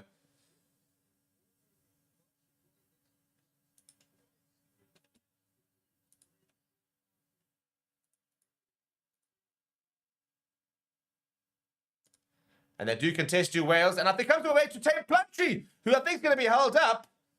Held up. I tell you what, that was almost an early Christmas present for him.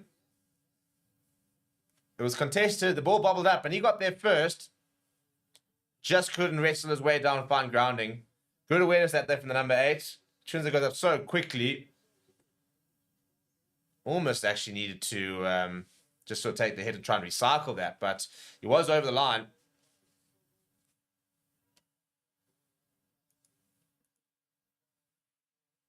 Right, deep there to Cameron Winnett. Winnett pops it up to Botham. Came very close to scoring. Nice big ball carrier is Botham.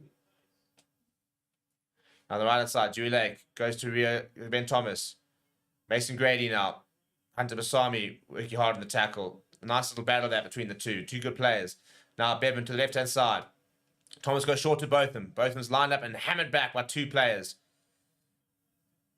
Now Bevan goes to Ben Thomas. Ben Thomas looking to the line on the bounce there to Winnett. Winnett, not too many options. Chips over the top into a bit of space. And that's going to be perfect. I'm a big fan of Cameron Winnett. I'll tell you what, I watched him in the Six Nations really for the first time to get a proper sense of what he's all about. And I'm a really big fan. I think he looks very comfortable at this level. I think he's very intelligent. 21 years old. He looks so mature for his age. Plays his rugby for Cardiff. So I've seen a bit of him in the URC. But the weird thing is, he's got 16 games for Cardiff and he's playing a 6th match for Wales. So not a lot of experience for the youngster.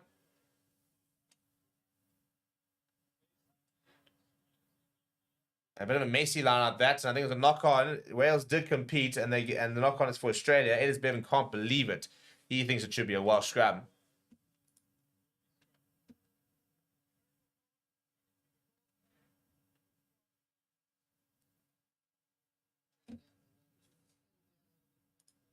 And a lot of pressure on the Wallabies. How is that straight? I mean, Daft Jenkins is up there, does have a knock-on, but I think that should be blown for a skew throw, personally.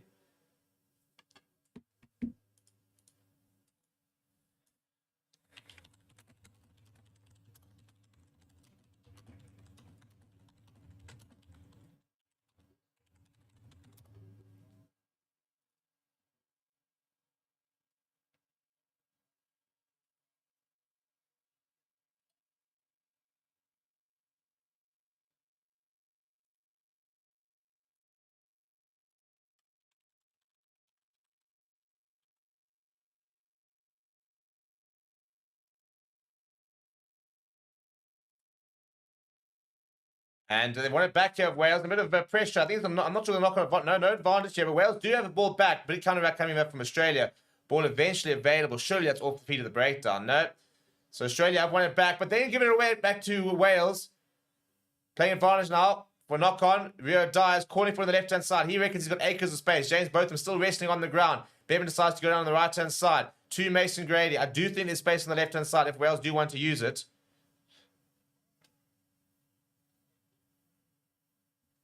Botham now, once again, he's getting through a lot of work early on. Yeah, Archie Griffin, the big tight head. He gets away from one. Drives into the 22. Bevan goes to Dewey Lake.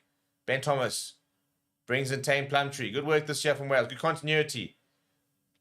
And then that's not for Mason Grady. I mean, sorry, Owen Walker. Just as I say that. Griff says Australia are playing a Welsh team with learner wheels on. Remember the Welsh rugby team versus an Australian team with learner wheels on. Yeah, I suppose it's an interesting. Well, to be fair, there's not a lot of experience in this Australian side. I mean, you've got Josh Flooks, not is very new to international rugby. Charlie Cale, Lakan Salakad Loto, for example. He's not been around for ages. Jeremy Williams has not been a regular in this side. Matt Faisler off the bench, lots of inexperience here for Wales. I mean, for Australia, but Wales as well. Lots of new players. I mean, as I said, Kevin Winner, 21 years old. Rio Dyer, not been playing around for too much in the Welsh setup. Carl Jones is obviously a young player. Daft Jenkins is nice and young. So is James Botham. Archie Griffin's a young player. So two very young teams.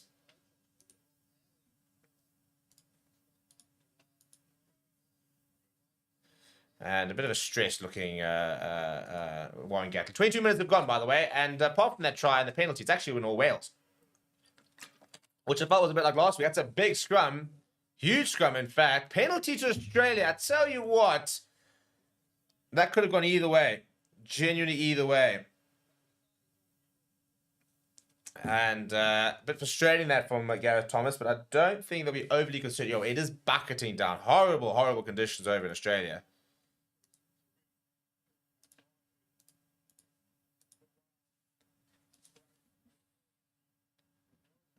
And the left-hand side there from the penalty.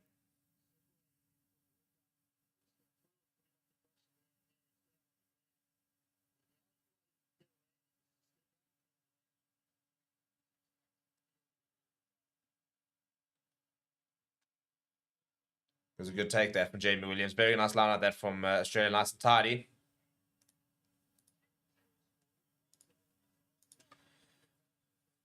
Look if there are any more. Yeah, he's still going here as Australia. Remember, it's only used it once. So there's the call. And Gordon now goes to the boot. Liam Williams, I think is underneath it. It was Cameron Winnett. It's Cameron Winnett. Gets the timing wrong. I think he spilled it forward. But it's been, oh, no, it's me. Are we going to see another try? Gets better play. Jake Gordon's over. Oh, my word. I mean, as a Welsh fan, you must be fuming. As Australia living off the scraps, and they're in for their second. Oh, this is absolutely mental.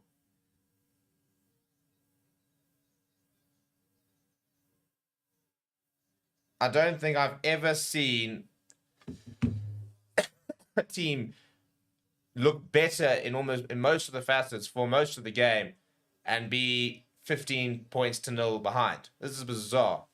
That's the first time they've been back in the half since that penalty for about 12 minutes.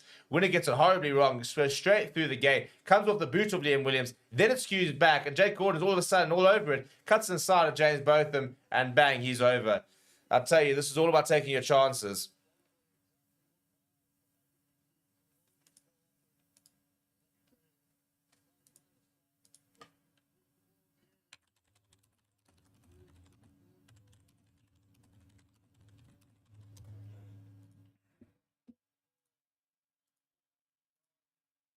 15-0 after 25 minutes. Kick from Noah. Let's see it to come. Bizarre. Absolutely bizarre. Warren Gatlin will be absolutely fuming at halftime. And Lalacio has added to the pain at 17-0 after 25 minutes. I mean, I'd love to look at the stats, for example. To be fair, in the first few minutes, Australia did have a lot of the ball. But if we look at the last 10 minutes, for example, 70% possession for Wales. And yet they've just conceded a try. Frustrating times for the world. Jubilant times for Australia, who look well ahead and really comfortable, but it's not quite been the case. Ben Thomas missing that 3 points as well. Not really helped things.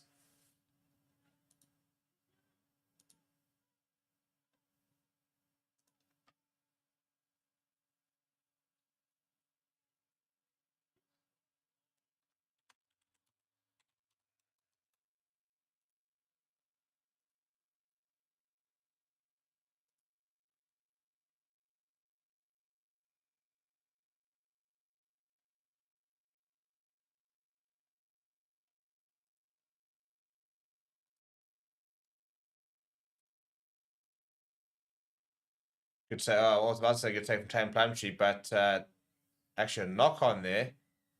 Penalty, I think, is actually really the case.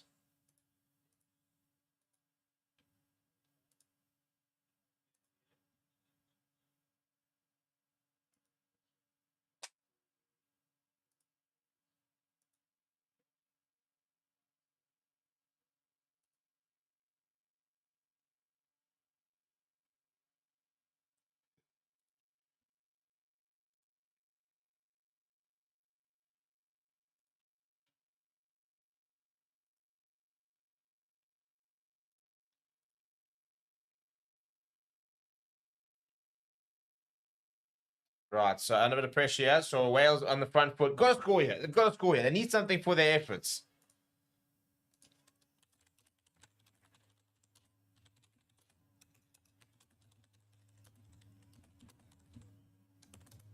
We'll give the rolling more here are Wales. And that's a massive more, and they're over. It's been coming. As I said, I rate this Welsh pack. Dewey Lake as well. He's been good today. He gets over. The Wales team do respond. And, yeah, they're on the board.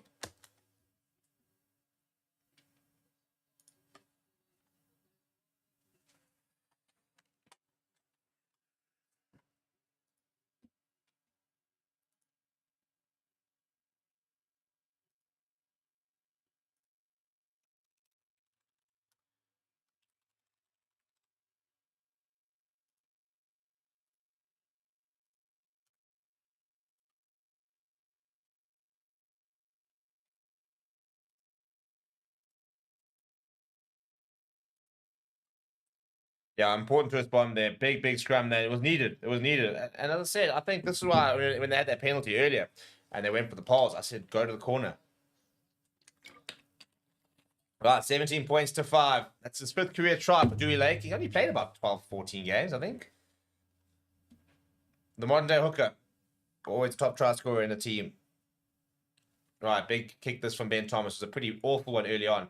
He has got a career percentage of 83, so he is a good goal kicker, and that's much better from him. Yeah, good kick that from Ben Thomas. Right, 17 points to 7. Should be 17 points to 10, but Wales do respond and get reward for some of the dominance that they showed in the early stages of the game.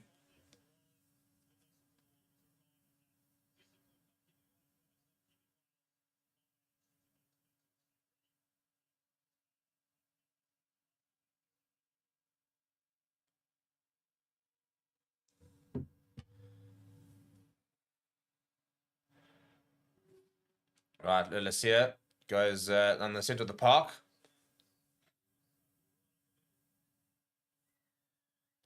A penalty for Australia. And the first thing they'll do, holding on, is they'll take that 7-point gap and they'll close it down to 4. So frustrating from Wales.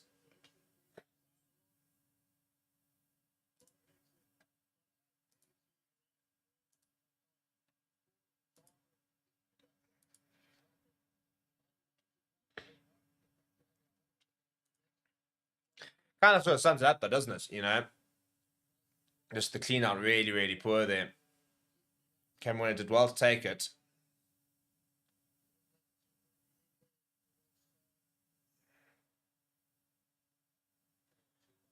So Tupou getting a bit of treatment on that calf.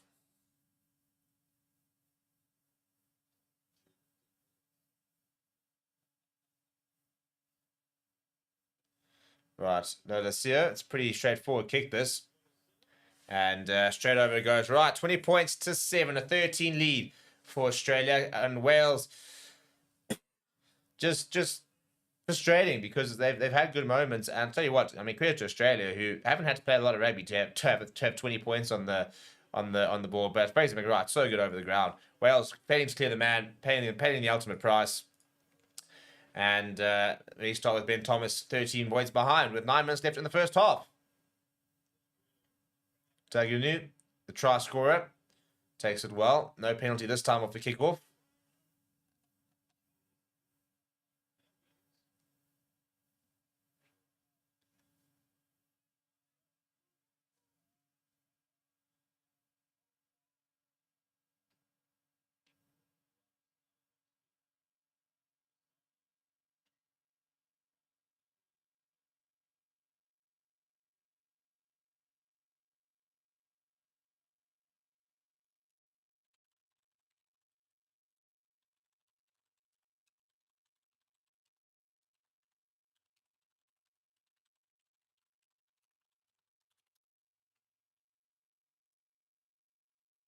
A bit of break and play. You've got a cut on the eye.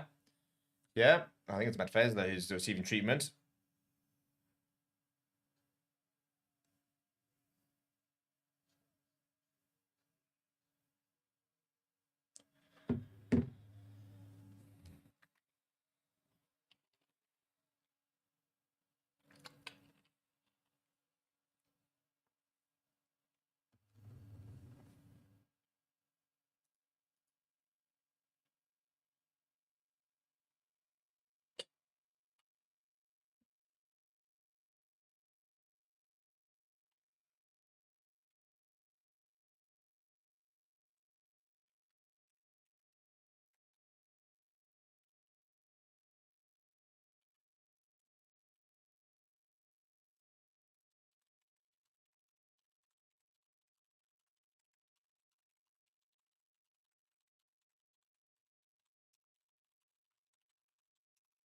Right, so a bit of break and play, yeah. And one get looking slightly dejected, and fair enough.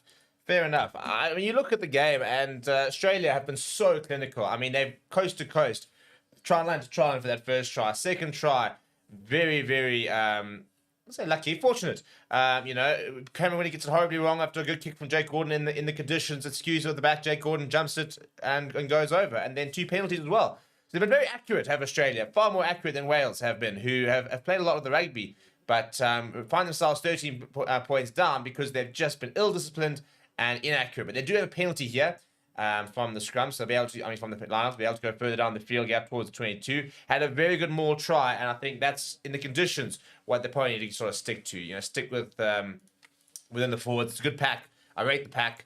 I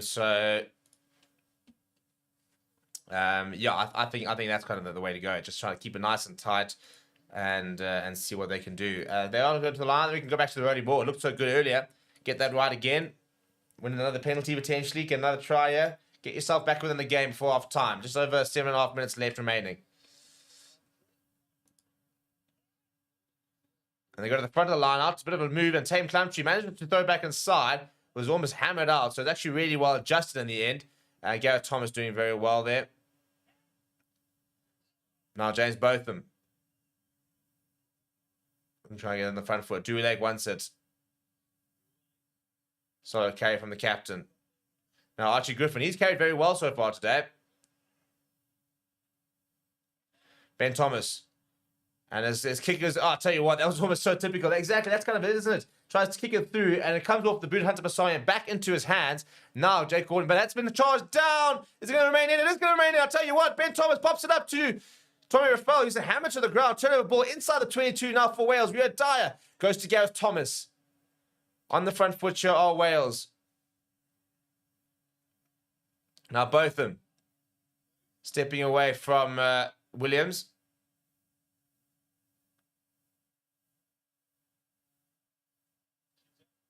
Chunza, that's a nice carry from him.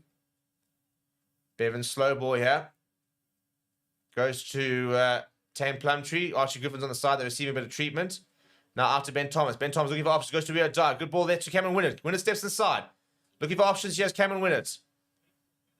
10 metres Archer are Wales. But penalty from two on the side is the call against Mason Grady. That kind of sort of summing up as well. Really, every single time. You know, some positives. Then just silly penalties, really. Wasn't a bad carry there from Cameron Winnett. And then it's Mason Grady who's coming from the side. And he's conceded that penalty. Archie Griffin is back on his feet. And looks okay to continue. The young prop. No, he is going to go off here. I don't know if it's going to be an HIA or he's going to be replaced. So Harry O'Connor comes on for Archie Griffin.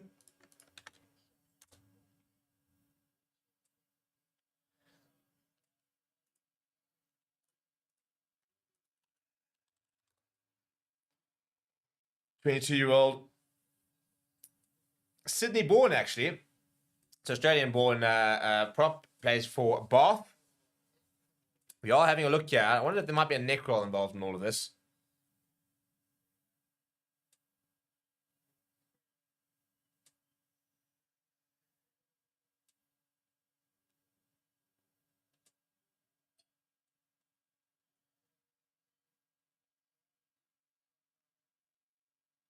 No, actually, looking at the hit here on Archie Griffin, this could actually be, I tell you what, that is shoulder. That could be shoulder to head. This could be a red card. Could be very, very big trouble here for Lakan Salakai Loto. They are having a look here. Archie Griffin has gone for an HIA.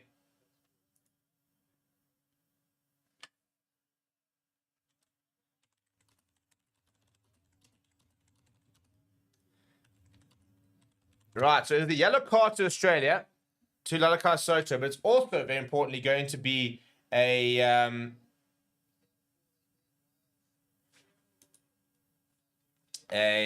review. So they're going to go to the bunker. So the TMO is going to have a look here at this and potentially make a decision. I think you might be in a bit of trouble here. I think it looks like it's pretty. I think the contact looks pretty. Pretty hard. I mean, pretty. At least it looks to be full force, for example. So I think it's a high degree of danger, high degree of force anyway, and I'm pretty sure it's shoulder to head. So it's going to be a penalty here for Wales. Interesting decision here. Looks like they're going to go to the corner once again. I think realizing that they're not going to do this, 3 points at a time because basically their discipline's not been good enough for that kind of thing.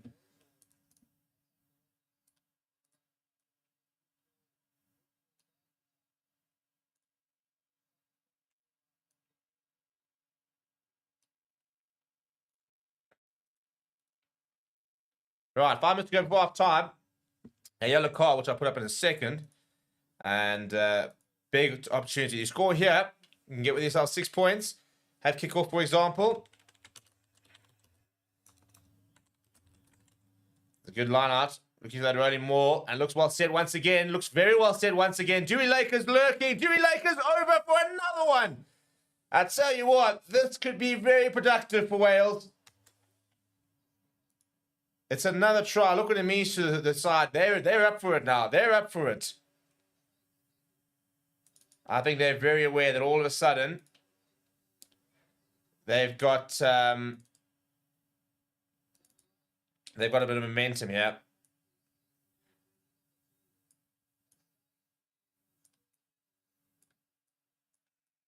Two tries for Dewey Lake off the back of that rolling more.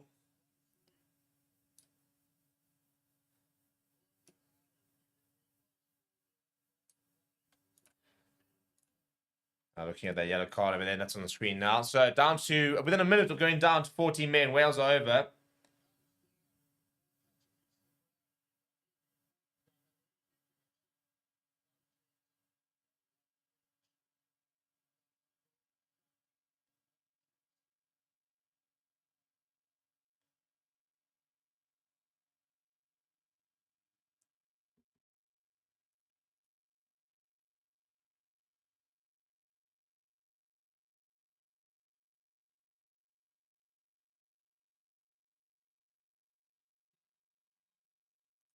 Very nice kick that from Ben Thomas.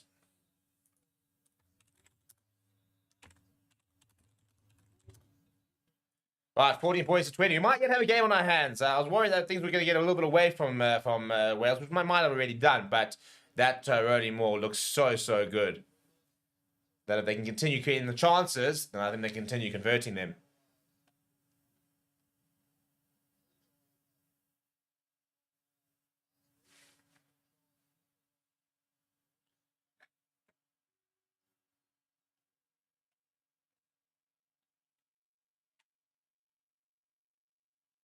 Big hit that off the kickoff, but they're doing very well. And another pen, I take it all back. Fraser McWright's having an absolute field day. Same thing. You cannot go 2 steps forward, 1 step back, and stay in the lead. They've done exactly the same thing here, Wales. They've conceded a penalty off the kickoff. Well, I'll tell you what, James Both's got blood all over his nose there. Big tackle there. I think it was the flingy, it was the arm there. And then he lands trying right in front of Fraser McWright.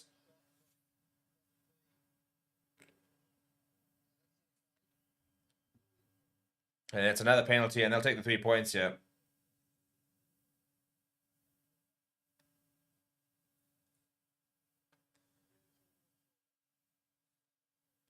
They're having a look at the tackle from Rob Valentin. I don't think it's any issue here. So once again, first thing they're going to do is go to the points here with Australia.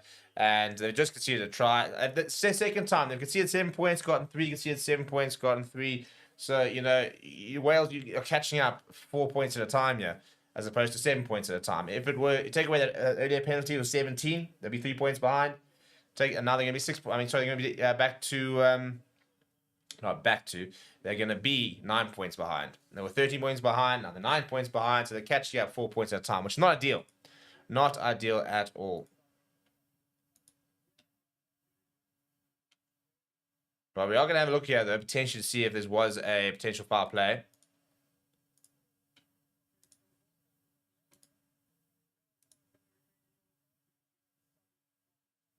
Okay, so the yellow card is going to remain a yellow card because of the sudden drop in height. So he will come back on, will Lalakai Soto.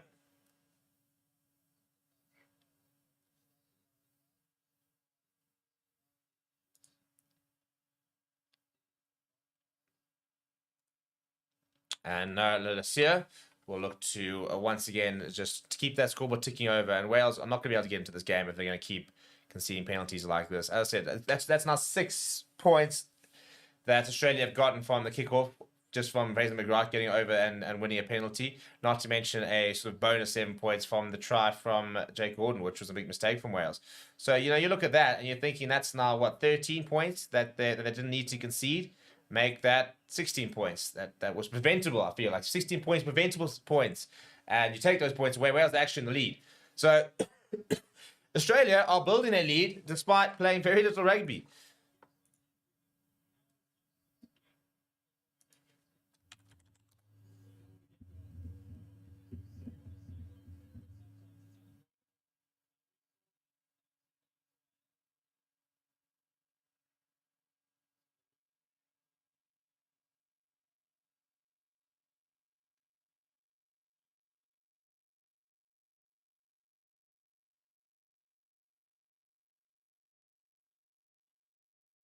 Big advantage, penalty advantage there for Australia. Once again from Wales. Wales being a little bit too over eager as we go into the final minute of the half. And turnover ball, but we'll go back for the penalty. So where Australia might actually yet have another opportunity to get even further and even score more points. So at the moment, 9 point the advantage. I think if Wales are going with a 7 point or 6 point advantage, I think they'll be feeling a bit confident, especially with that 1 man advantage. But they've now lost a lot of that time. They've conceded 3 points as well. And Australia will finish the half on the front foot. Not a bad kick that from... that was actually Andrew... Was it Lettuce? I think it was actually Andrew Kellaway who took that. Barking on instructions is the fly half. He's back in the mix and being back to steer the ship at the moment. Wasn't part of Eddie Jones' plans. Very much part of Joe Schmidt's.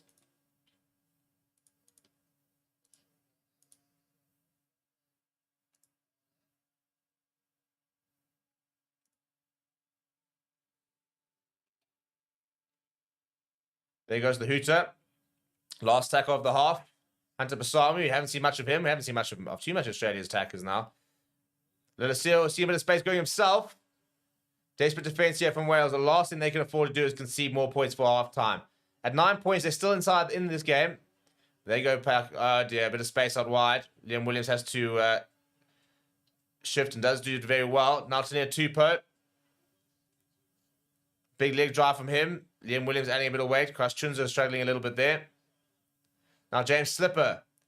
50 metres out here, Australia. Pick up and go there. Duganu, the try scorer. James Slipper, pick up and go.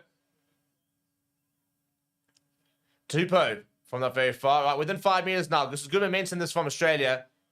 But they've won a penalty. That's brilliant, that from Douillet. The captain, look at the celebration from him. Really, really good work, that from Wales. Keep themselves in the game before half-time. Massive moment, really, because Australia scored there, and I think that's kind of almost game over. But the captain putting himself in the position, winning the penalty. Conversations now. Do they want to keep playing or do they want to take the half? Nah, I'll say very happy. Just kick it out. Right, half-time.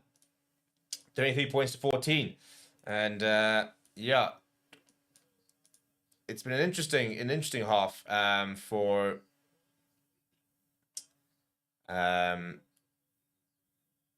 in that, yeah, you kind of feel that... Yeah, I mean, it's difficult to like be critical of Australia because I mean they've done very well, but it's all been in the back of mistakes from Wales. So Wales kind of been the master of their own downfall. If they can sort of solve that, I think this Australian side can be tested, but they'll need to start very well. We'll see how it happens in the second half. Please do smash like on the video. Please do subscribe to the channel as well, and we'll see you guys in just a bit.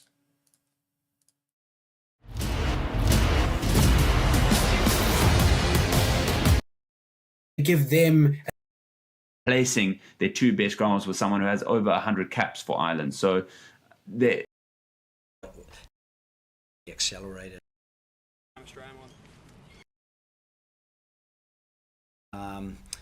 But I've also had enough experiences to know that it's still going to take time before they really know each other well enough to have that trust in those microseconds that you get to make decisions. And so I think any team's always a work in progress, but sometimes you're just a little bit further back in that spectrum than getting into the really accelerated high trust environment of a high performance team.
always special. Probably wasn't. I didn't see it coming really. It was pretty unfortunate for Wrongers for Liam to miss out this week. So he's picked up a bit of an injury last week, and it's unfortunate for him being, I guess, one test into his captaincy. So yeah, I'll just take the reins for the week. Joe sort of insinuated that maybe you were a bit reluctant to do it. Is that fair? I was probably fair.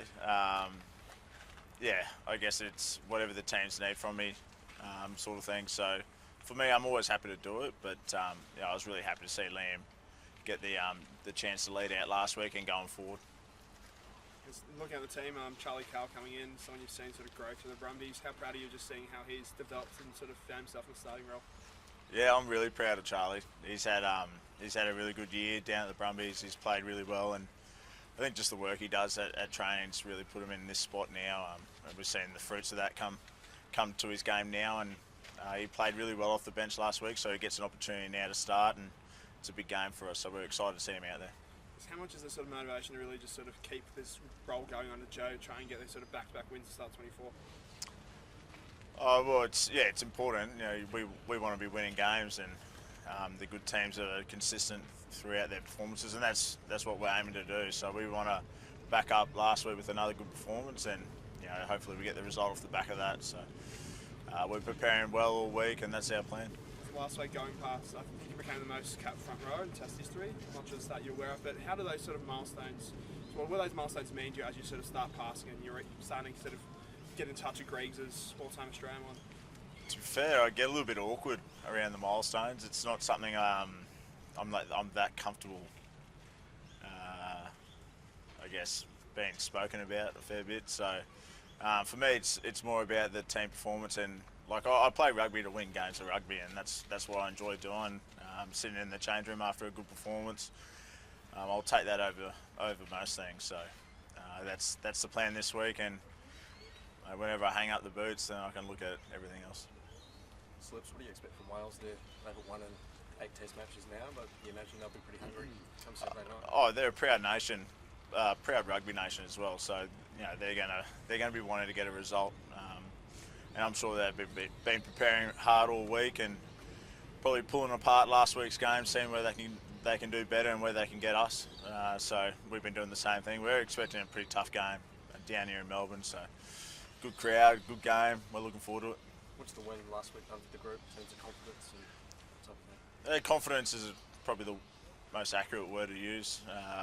You know, coming off a pretty lean year last year, and new group of players, new staff, we just really want to put in a performance that we were proud of, but that would get us a result. So we got that. The challenge for us now is to replicate that.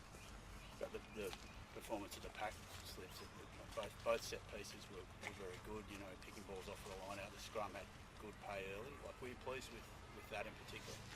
Yeah, we were pleased. As a forward group, we worked pretty hard. We only had 2 weeks going into that game, so we knew we were going to be scratchy in areas, and we thought our set piece could potentially get us into the game, and I thought that did us. I guess it put us into the game pretty well. So we're happy with that, but we want to get better. And Joe's been using Taniela to start and Alan come on. It used to be kind of the other way around. Taniela would come on second half. What's your thoughts on that mix? Like, is it good to start with Taniela and just start with the power? Oh, well, either prop does the job. Both Alan and Nella, like they're world-class tight ends. We saw how destructive Nella was early on last week, and Alan came on and just I guess brought us home in the set piece. So there's raw power there between the both of them. So it wouldn't bother any of us in the team who starts or who comes off the bench. We got confidence in both of them. It's probably more the fitness of both of them that get through more than 40 minutes. In the stand doco last year was the day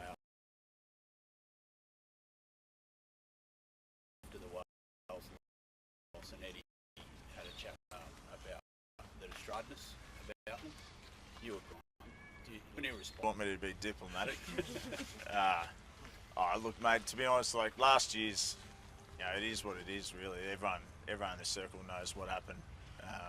Most of the fans, rugby fans, sporting fans, knew what happened. So I'm not going to spell it out again. But for us as a group, we're moving forward. We want to do our talking on the field. So that's what we were doing, mate. And do you think you did that last week? I guess it's not. Was that diplomatic enough for you?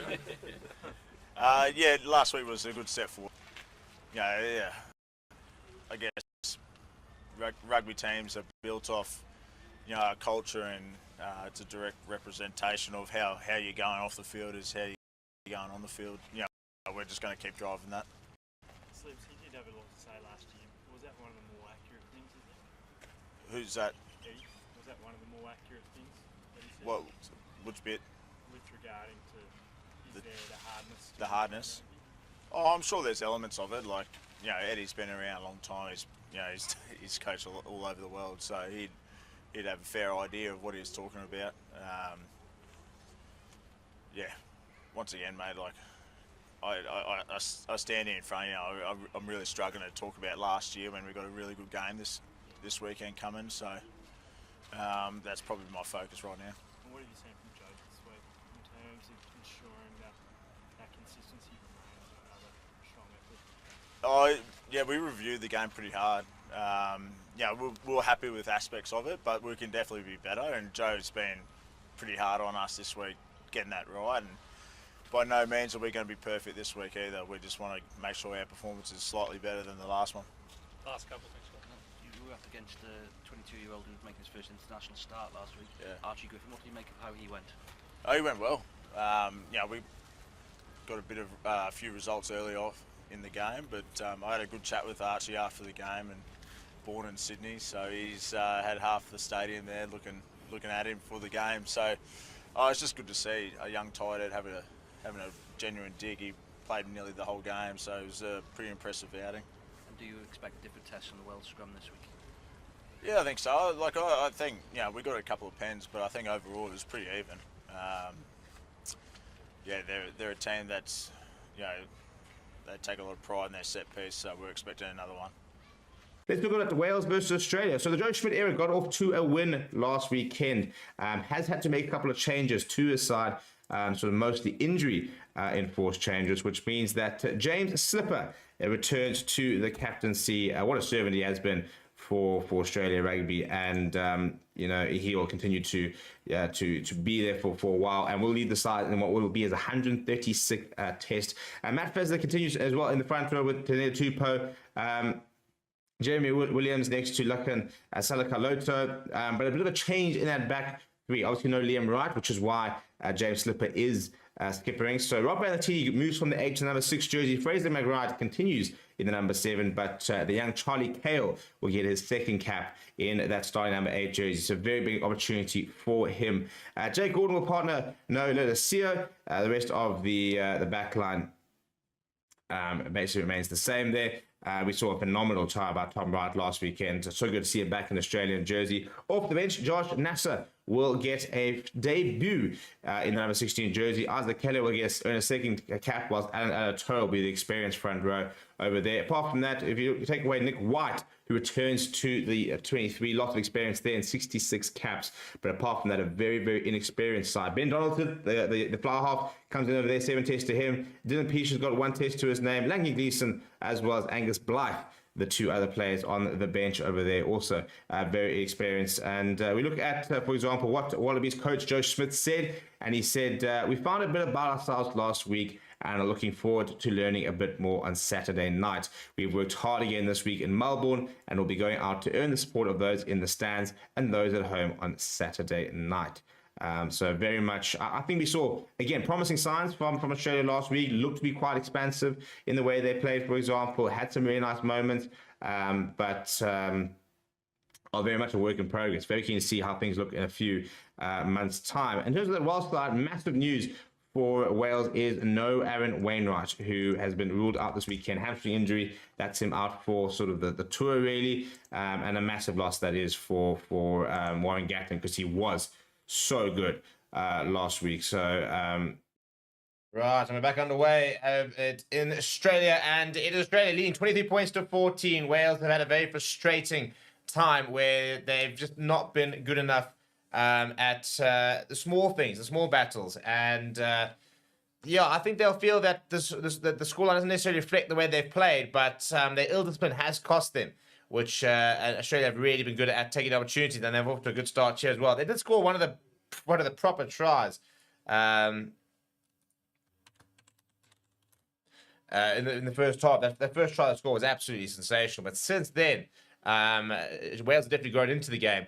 But Australia have done really well to keep that scoreboard ticking. Just finding penalties, finding tries, for example, finding a way to create opportunities, and then they're finishing them off brilliantly.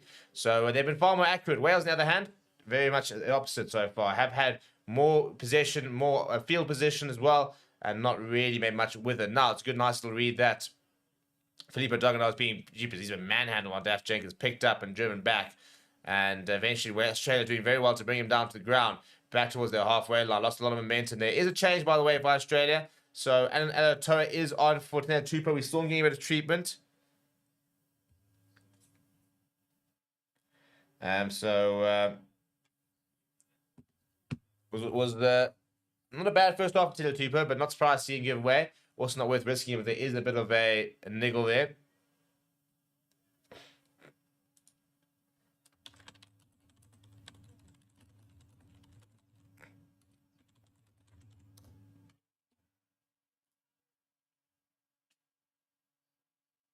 Now, Test of Cameron winner, who takes it very well. Much better than the first half. Wales back with possession inside their own half.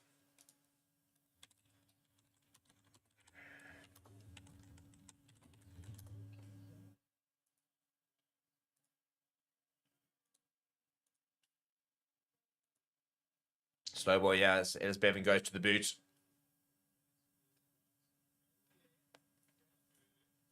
Daguna underneath it. Well taken by him.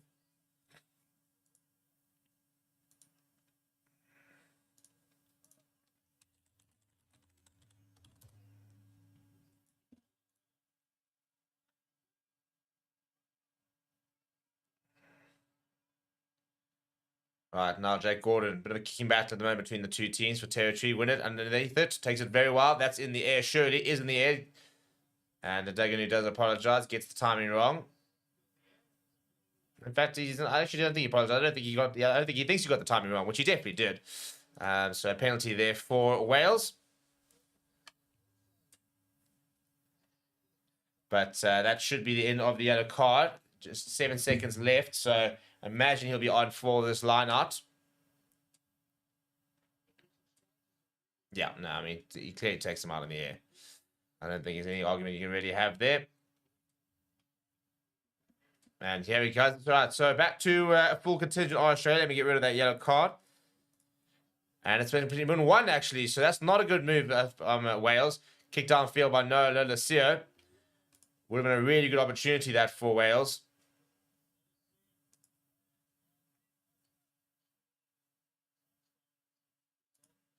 Not a bad result in the end for Australia as when it goes downfield.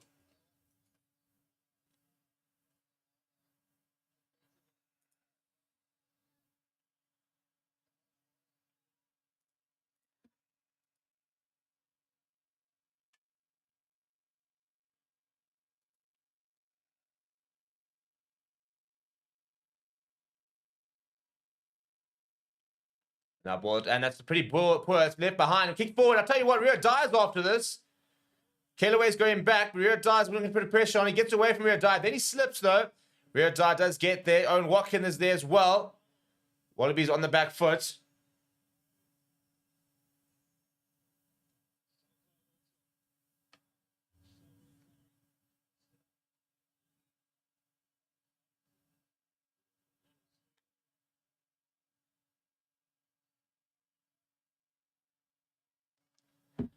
Available for Gordon, and he looks to find touch. And it's not a bad touch find, just outside. It's actually a really good touch find. About 10 meters past the 22. So good work that from Gordon. But Wales now with the attacking line out. Warren Gatton still looking very miserable, unfortunately.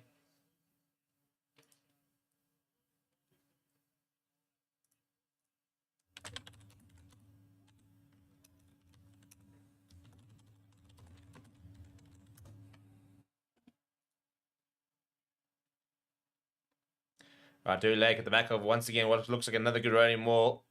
Very aware of the referee. They're still going. I'll tell you what, this maul is really, really good here from Australia. Then the ball's been knocked backwards. and kicked through. I tell you what's been really well taken by both of them. And a lot of pressure there. Surprised it wasn't a penalty really with the arm that came in. Derry Lake comes away with it. Shows and goes himself. Scored 2 tries already so far. Bevan goes to Rafal. Now back down the blind side. Thomas goes to Rio Dyer. Rio Dyer comes inside. Big hit on him. But ball available. Now Daft Jenkins showing go himself. Wales going through the phases here.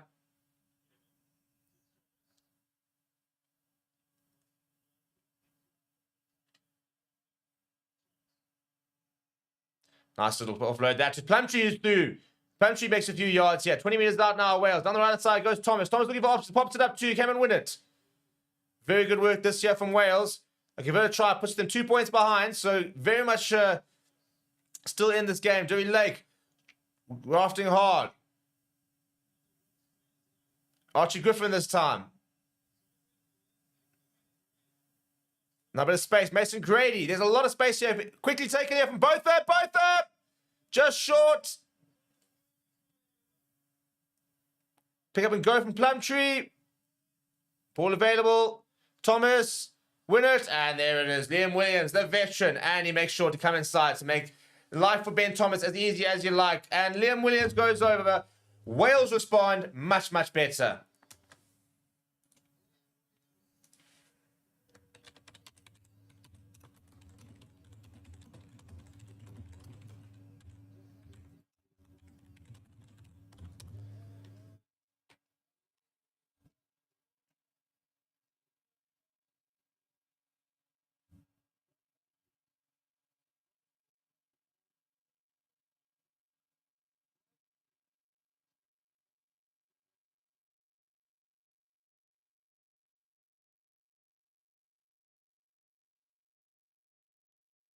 Well, I tell you what, the entire build-up of that try was really good from Wales. They've been pushing, and they've deserved that. And the game is alive, yeah. 23 points to 19, and yeah, the big thing about that from Liam Williams as he scores his 21st career try is that he did come inside to give Ben Thomas a bit of an easier kick. So we expect the conversion to be good, make it a 2-point game here. Ben Thomas missed an early penalty. Could that be costly as he adds the extra 2? And Wales draw level. Well, at one stage, they were 13 points behind. They are now just 2 points behind. Desperately looking to try and finish that 8-game losing streak. And yeah, what a try that was, really. Much better.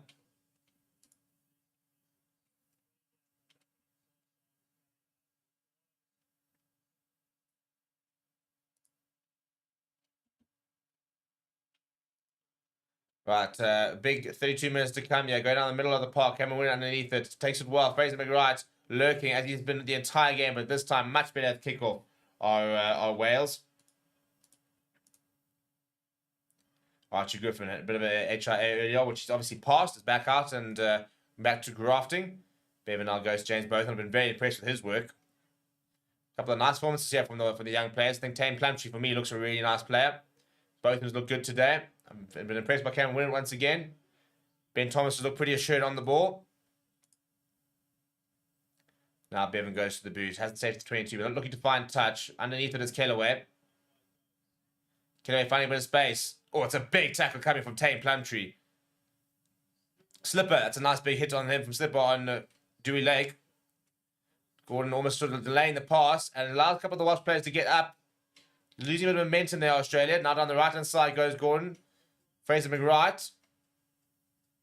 Brought down by Gareth Thomas. Lolesio. Up quickly was Tane Plumtree. Putting a lot of good work on the defence here is Tane.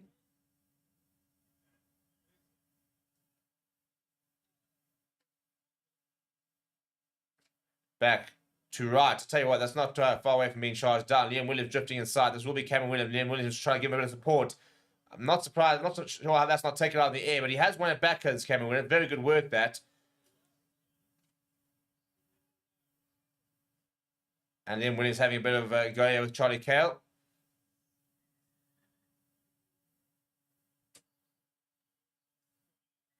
And there's a bit of afters at the moment. The discussion between Lokai Soto and Liam Williams. Liam Williams wants to have a go here. The referee stopped the game. I'm not entirely sure what. I don't think there's actually really anything to look at here.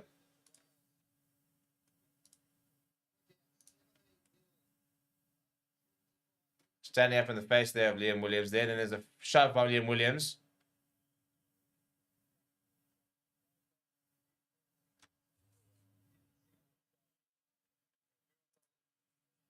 We're going to have a look here. I'm not sure really why.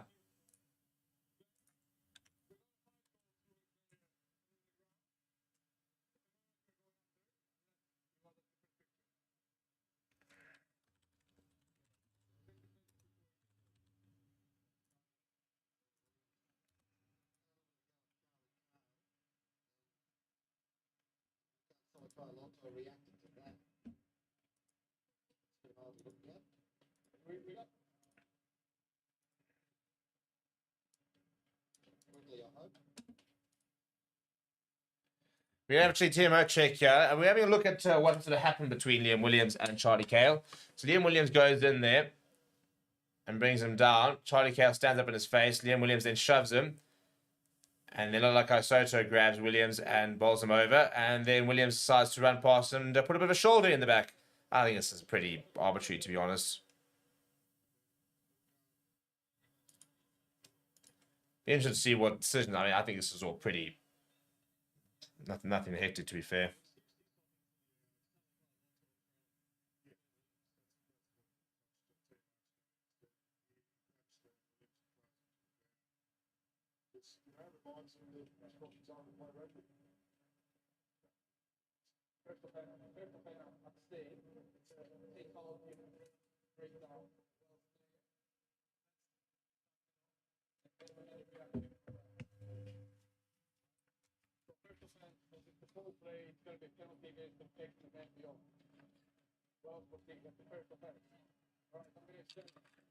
So it's going to be a penalty against Liam Williams. The first offence was taking the man beyond the ruck when he drove through on Charlie Cale.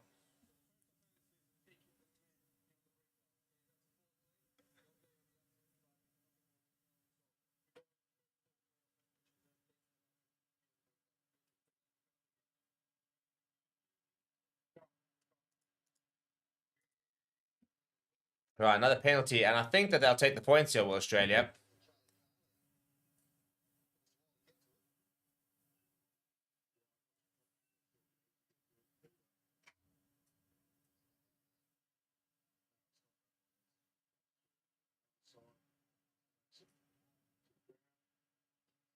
Yeah, pretty arbitrary, to be fair. I don't think there's much in that.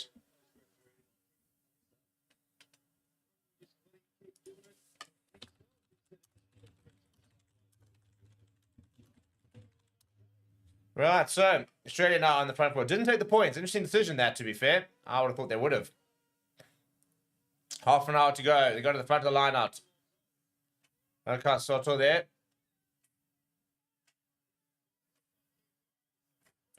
Now, Faisal at the end. Now, all of a sudden, we're seeing a good mauler, and Faisal goes to himself. And Liam Williams, of all people, has turned that ball over brilliantly for Wales. But knocking on in the process.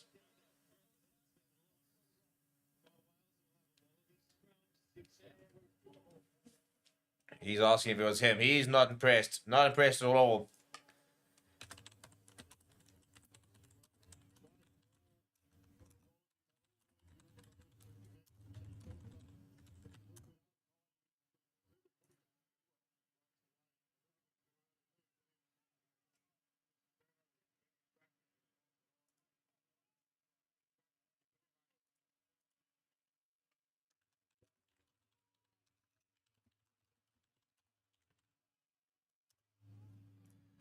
Right, scrum over the 5-metre line, and it is Jake Gordon with ball in hand. The Wallabies have the far right-hand side to work with, or the entire right-hand side, rather.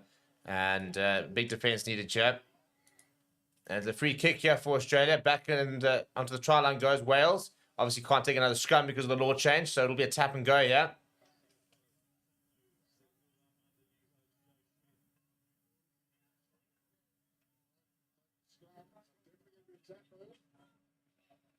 Right, so a tap move here. Something that the team's going to have to practice a lot more is obviously their tap and goes, given the law changes.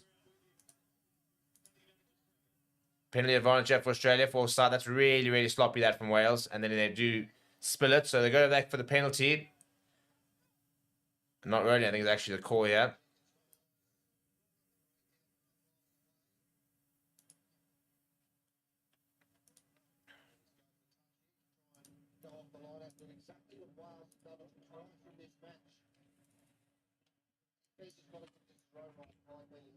All right, big moment in the game this now for Wales. Got to try and repel this. If they can repel this, they'll take so much confidence out of it. I think that momentum will be on their side. Australia score here, and suddenly it's another mountain for Wales to climb. Fazer gets the line out right. They are 6 meters out here, Australia.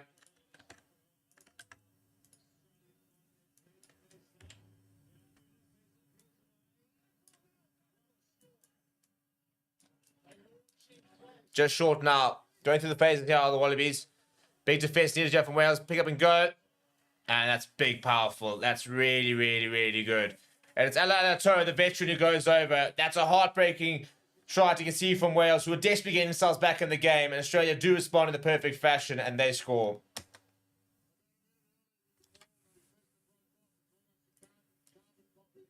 Yeah, it's good work there. The physicality from Alalato right in front. Good support play as well.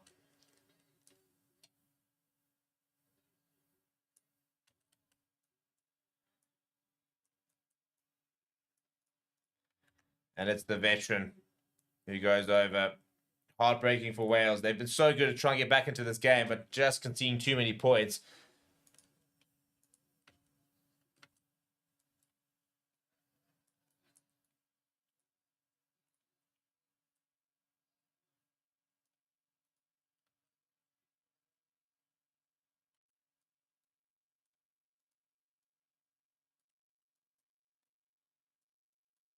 Right, so another kick here for Lelicia.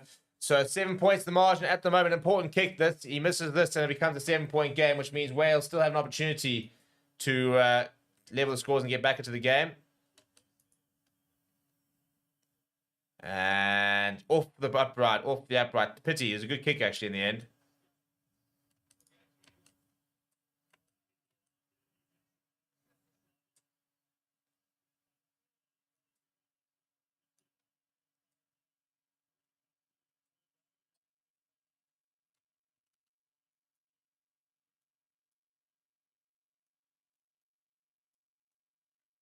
Right, restart going on the right-hand side. Tom Wright, I think it is underneath it. No, it's Lelicia. And he'll have to take a bit of time and then find his clearance.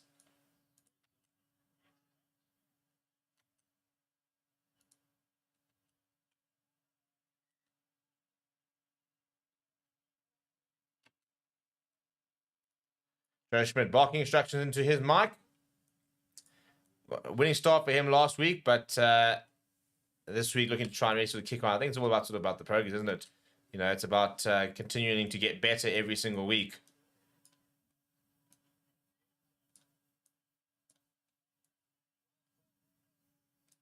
Now Wales on the front foot here, 10 meter line, rolling more. Dule controlling things at the back.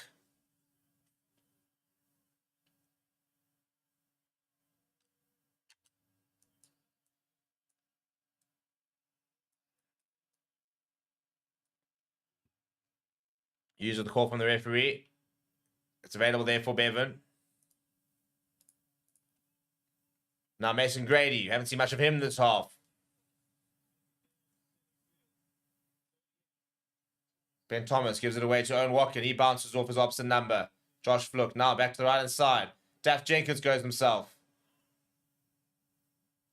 Ben Thomas. James Botham carrying once again. Gets the offload away to Rio Dye. Rio Dye finds a bit of Liam Williams. Liam Williams slips over the top. Knocked, charged down by Lelicia. Back into the hands of Dirty Lake. So back with Wales. Just short on the 22 on the right-hand side there. Thomas goes flat to Gareth Thomas. Nice carry that from the loose head. Bevan back to Thomas. Thomas looking for options. Mason Grady skips to 2. Cameron Win it to Watkin. Watkin steps back inside. Still going as Watkin. Still going as Watkin. Solid carry that now. 10 meters out. Dirty Lake now on the front foot. Another good carry from the Welsh captain. They're just 2 meters out here, Wales. Slow ball this from Bevan. Gareth Thomas waits, as does James Botham. They go Thomas. Ball available there. Taking a while to get going here. Wants to pick up and go yet is Bevan.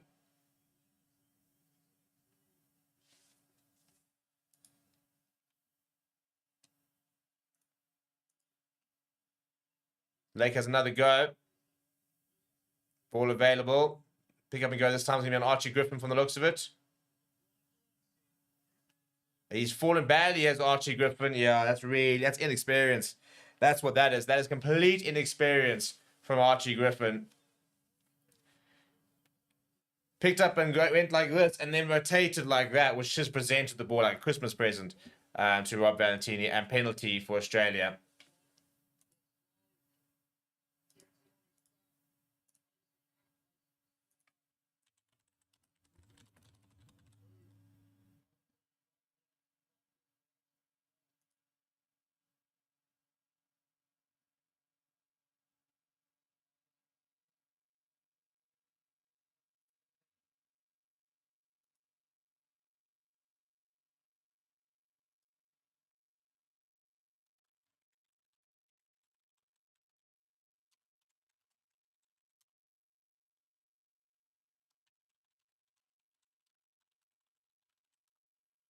Right, so the Wallabies on the front foot, getting themselves into Welsh territory, find the penalty line. It's good work, yeah. Game starting to open up a little bit. That's a bit of a flat pass. Good tackle of Owen Watkin, but Tom Wright now, you don't want to give him space. Wales know that more than most. And then knocked on by Australia. So turnover ball here for Wales. It'll be a scrum.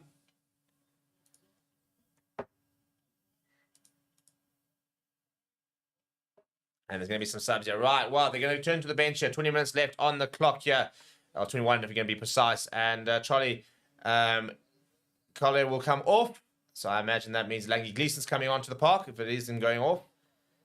At the moment, the only subs so far are Isaac Kellier and Turner, 2 props for Australia. For Wales, it was Harry O'Connor for a brief stint. Won't get them yet to release any of his other bench players.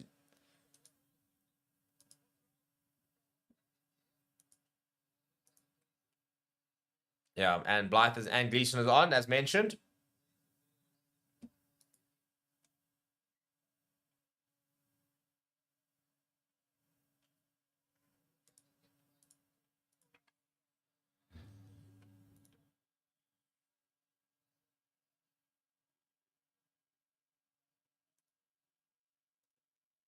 I'm going to resume with the scrum. Yeah, it'll be Wales put in.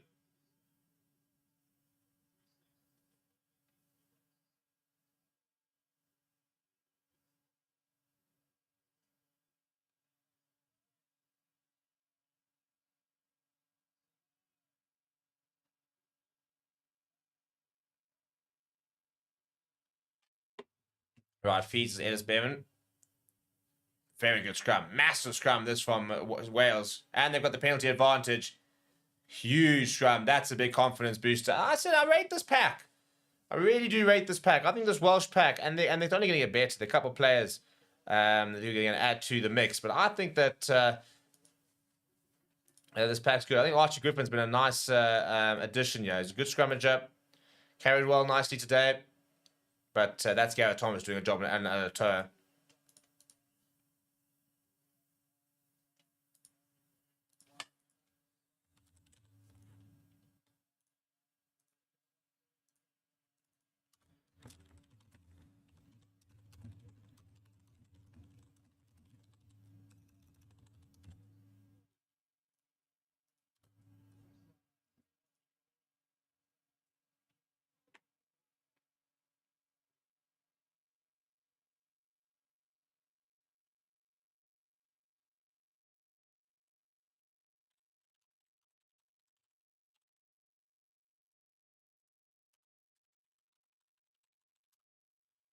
That's a messy line from Wales, but Christian has gone back and secured it. Good work there from Derry Lake. So the ball is available. Kieran Hardy onto the park, by the way, now.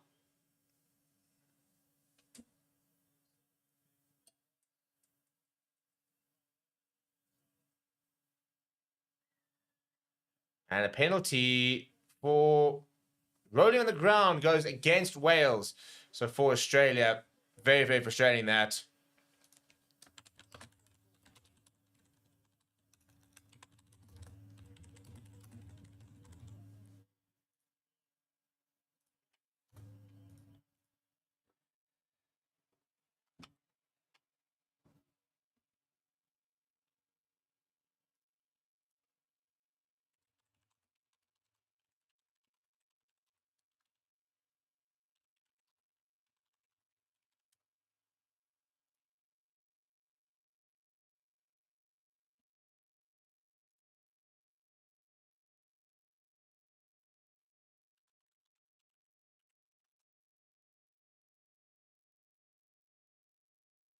line like that, and Australia back on the front foot.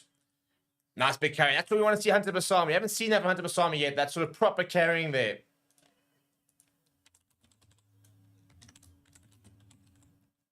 And then knock on and penalty for the obstruction as well.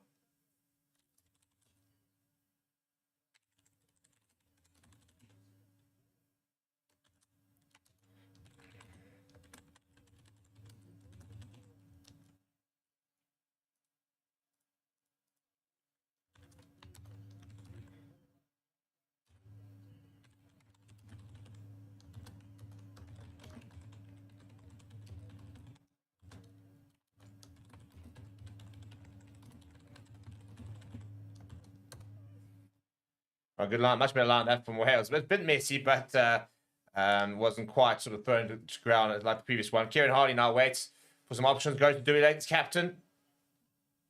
Solid carry from them. 18 minutes here. Wales scored next, and the game very much on at the moment. At the moment, you kind of feel it's sort of just slightly sweeping away from them, but it isn't the balance. You've got Kieran Hardy goes to the boot. It'll be interesting to see how the bench does make an impact. Liam Williams, by the way, is up there and almost takes it brilliantly. It's very good work that from Lola Sear up against one of the best players in the world rugby in the air in the form of Liam Williams. Scored that try earlier.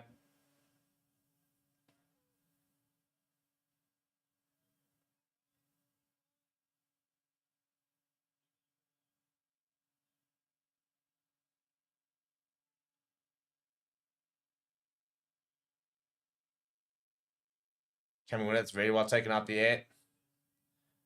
After the turnover ball there from the kick behind. Now Kieran Hardy looking for options. Goes to Gareth Thomas.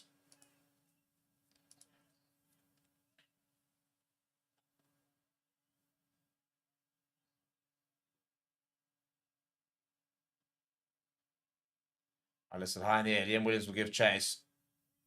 And that's spilled forward there by Lalasia. I think off his boots, actually. So there's no knock-on advantage. The Welsh players are fuming.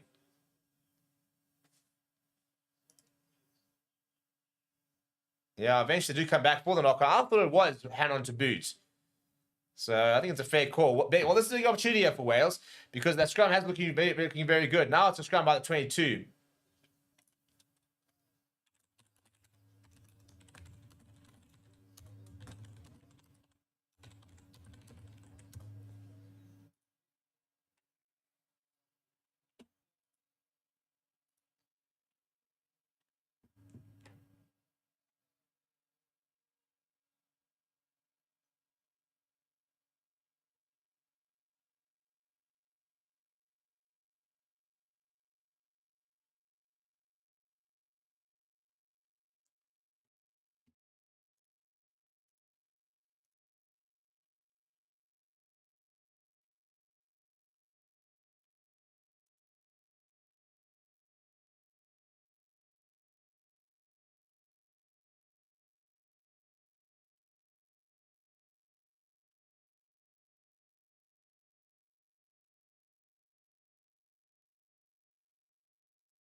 That's going to have a reset here at the scrum. Big opportunity this with Wales to find themselves a penalty.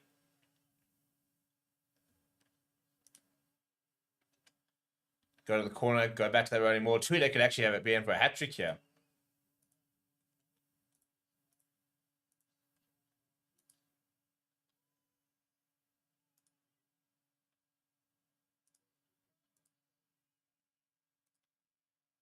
Kieran Hardy with the ball in hand. A lot of width to work with.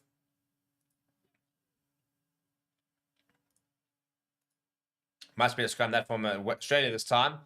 Pick up and go, yeah, from Tame Plumtree. Slightly isolated. Fraser McGrath all over that ball. Misses it this time. Kieran Hardy goes to both of them. And it's just completely mistimed it and concedes the penalty. So frustrating that. Running in behind Owen Watkin. A couple of inaccuracies that just crept in here for Wales. You can just see the frustration there from him.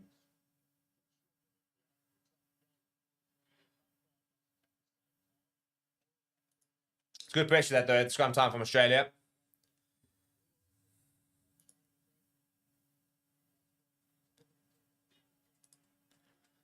They've done it again. From where? From where? Australia over once again. Nobody can believe it. I can't believe it. I don't even know what just happened. Well, we're going to have another look at this. Goodness me. I mean, all of a sudden I look up and he's just run onto a ball and he's going in into the corner.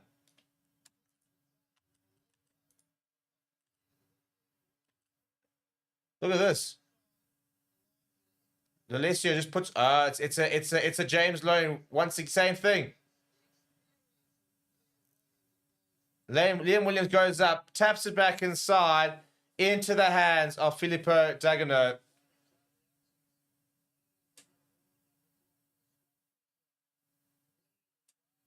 I mean, he's had 2 Christmas presents today in the tries had to score. That's just good hard work. I mean, Cheslin Colby, basically exactly the same kind of vibe. That's just hard work, following up, exactly the same thing. It's bizarre. I mean, last week, you look at that try, for example, and you talk about the hard work from Cheslin Colby. That almost looks scripted. It was absolutely bizarre.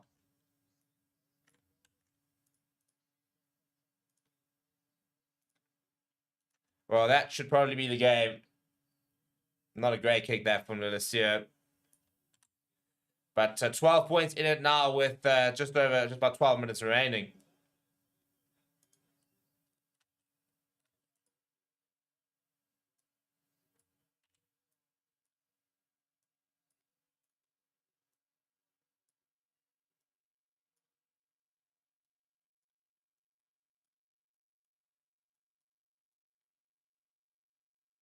Warren Gatlin's going to be absolutely fuming after this game.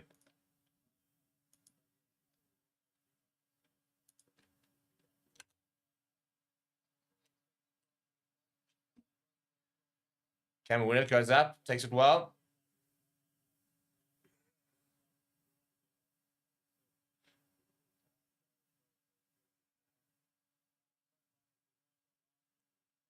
Right, goes to the boot there, does San Costello.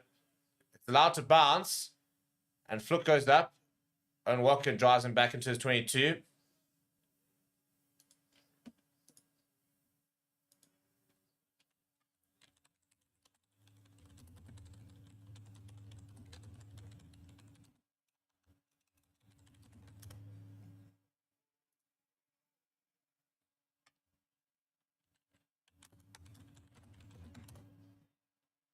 Right, charge down, turn the ball here. Rio Dyer with a bit of space. Rio Dyer on the wing.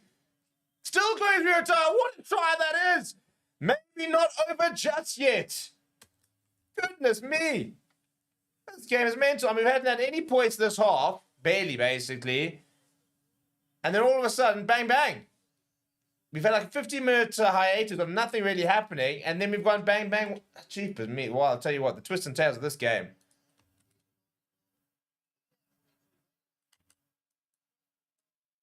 What a finish that is from Rio Dyer. Poor defense, it must be said. The charge down from Trinza on Nick White.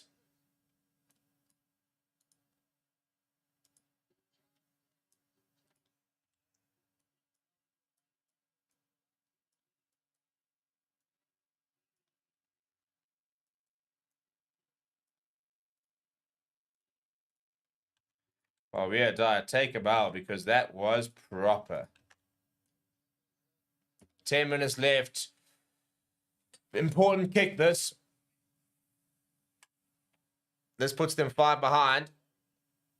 And Costello has absolutely nailed it. Right, Wales 28, Australia 33, 5 points. Look at Dewey Lake trying to get his team up. He's done all he can. It'll come down now to those remaining on the field. What a game of rugby we've seen here.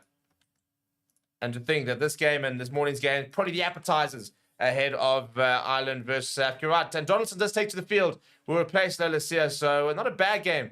But he'll end off on a very, very negative note, unfortunately for him.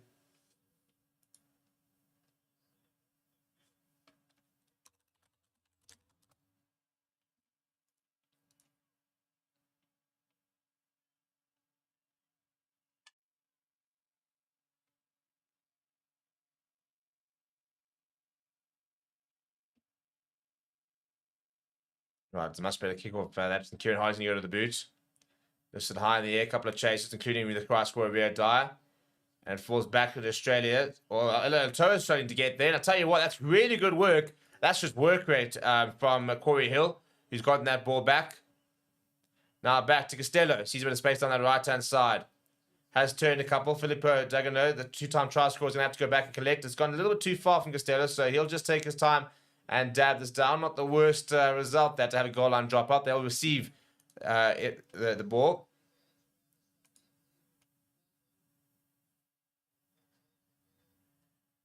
Well, Liam Williams has left the field, by the way.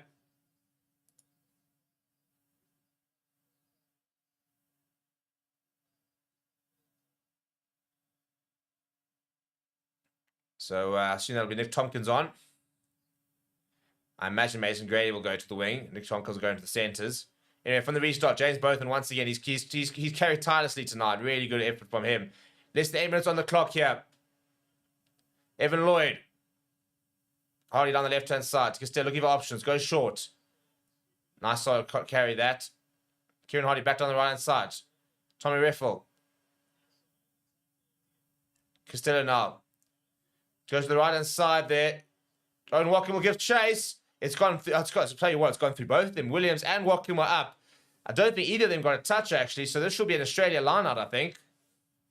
Not a bad option, that, from Sam Costello. I think it actually almost might take a touch out off of Liam Wright, actually. I mean, Tom Wright. So we're still having a confirmation here. I think it is the Welsh line-out.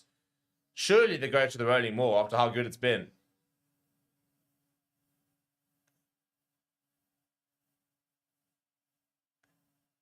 And then they knock it. That is terrible from Corey Hill. Nick White goes to the boot. Will not find touch. That's really poor, actually. Who is that? I think that's Watkins allowed us to bounce. You know, that, I mean, to think of how important that line was, and that's such a bad take from Corey Hill.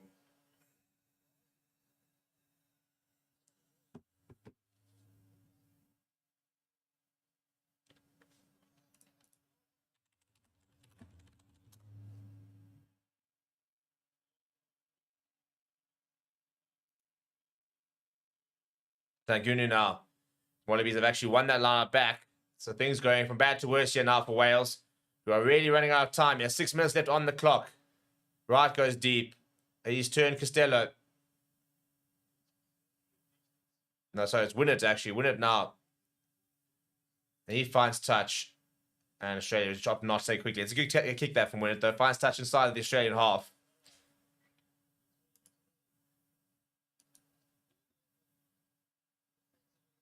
Looking at that there. Just gets right in front of Kras Chunza.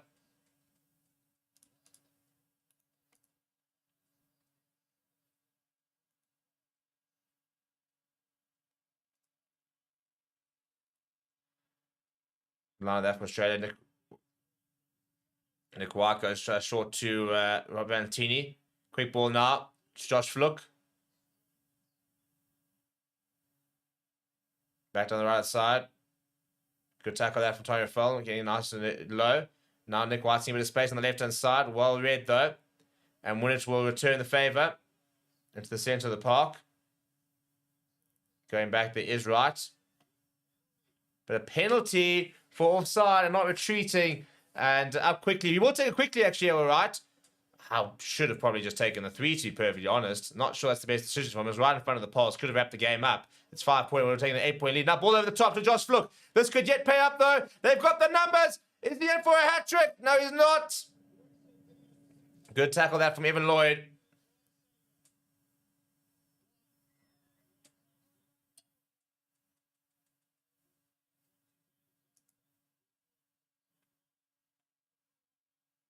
Number 3 offside. Now surely they take the penalty and wrap this game up.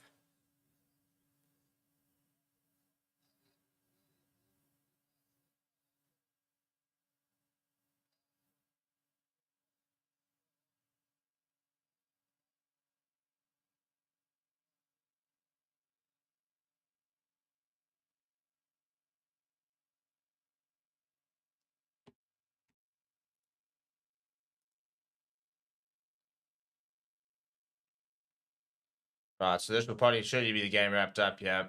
Heartbreak for Wales, who've worked really hard to get back to this game, but just saw too many basic areas, I think, is going to be the downfall here for Warren Gatland.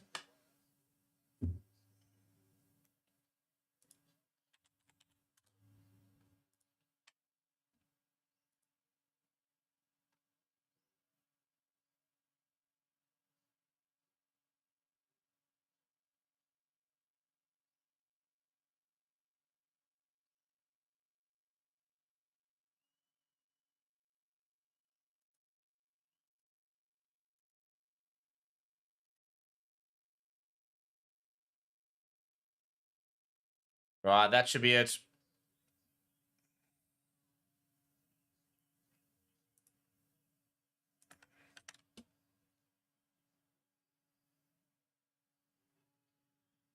Right, short kick over there. Right, 36 points, 28. You imagine that will be...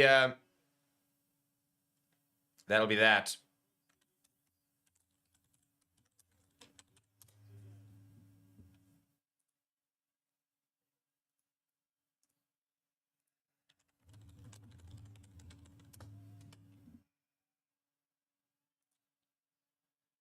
As last 2 minutes on the clock, Nick White takes his time, goes to the boot. I'll tell you what, Costello's burst straight through. They'd have to score in the next minute, basically, Wales, if they were to have any chance of a result here. Oh, that's a massive tackle for Pumpchy, but he gets the offload away. Kieran Hardy keeps it alive. Nick Tompkins goes to Corey Hill.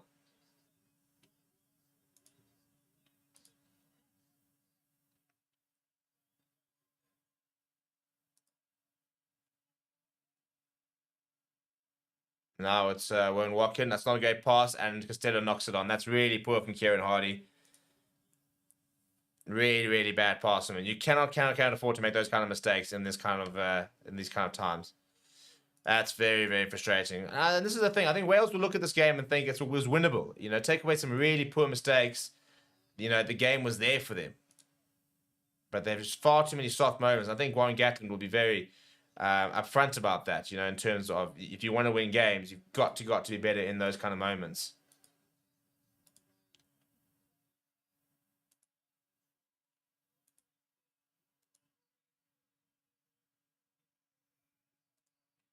So we have a scrum here, less than a minute on the clock. People, thank you very much for joining us. This is going to redirect you, by the way, back to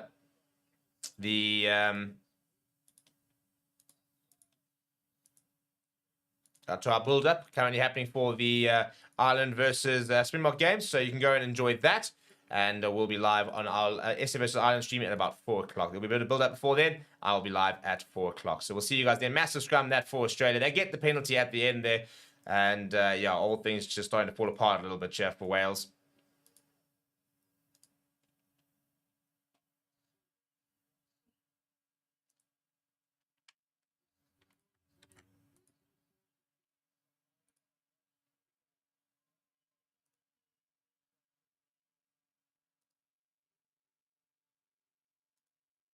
And that's the game. Right, final score, 36 points to 28. Australia get the victory and the 2-match test series win. Good work from them. Joe Schmidt era continues to get off at a good start. People, thank you very much for joining. We'll see you guys all next time.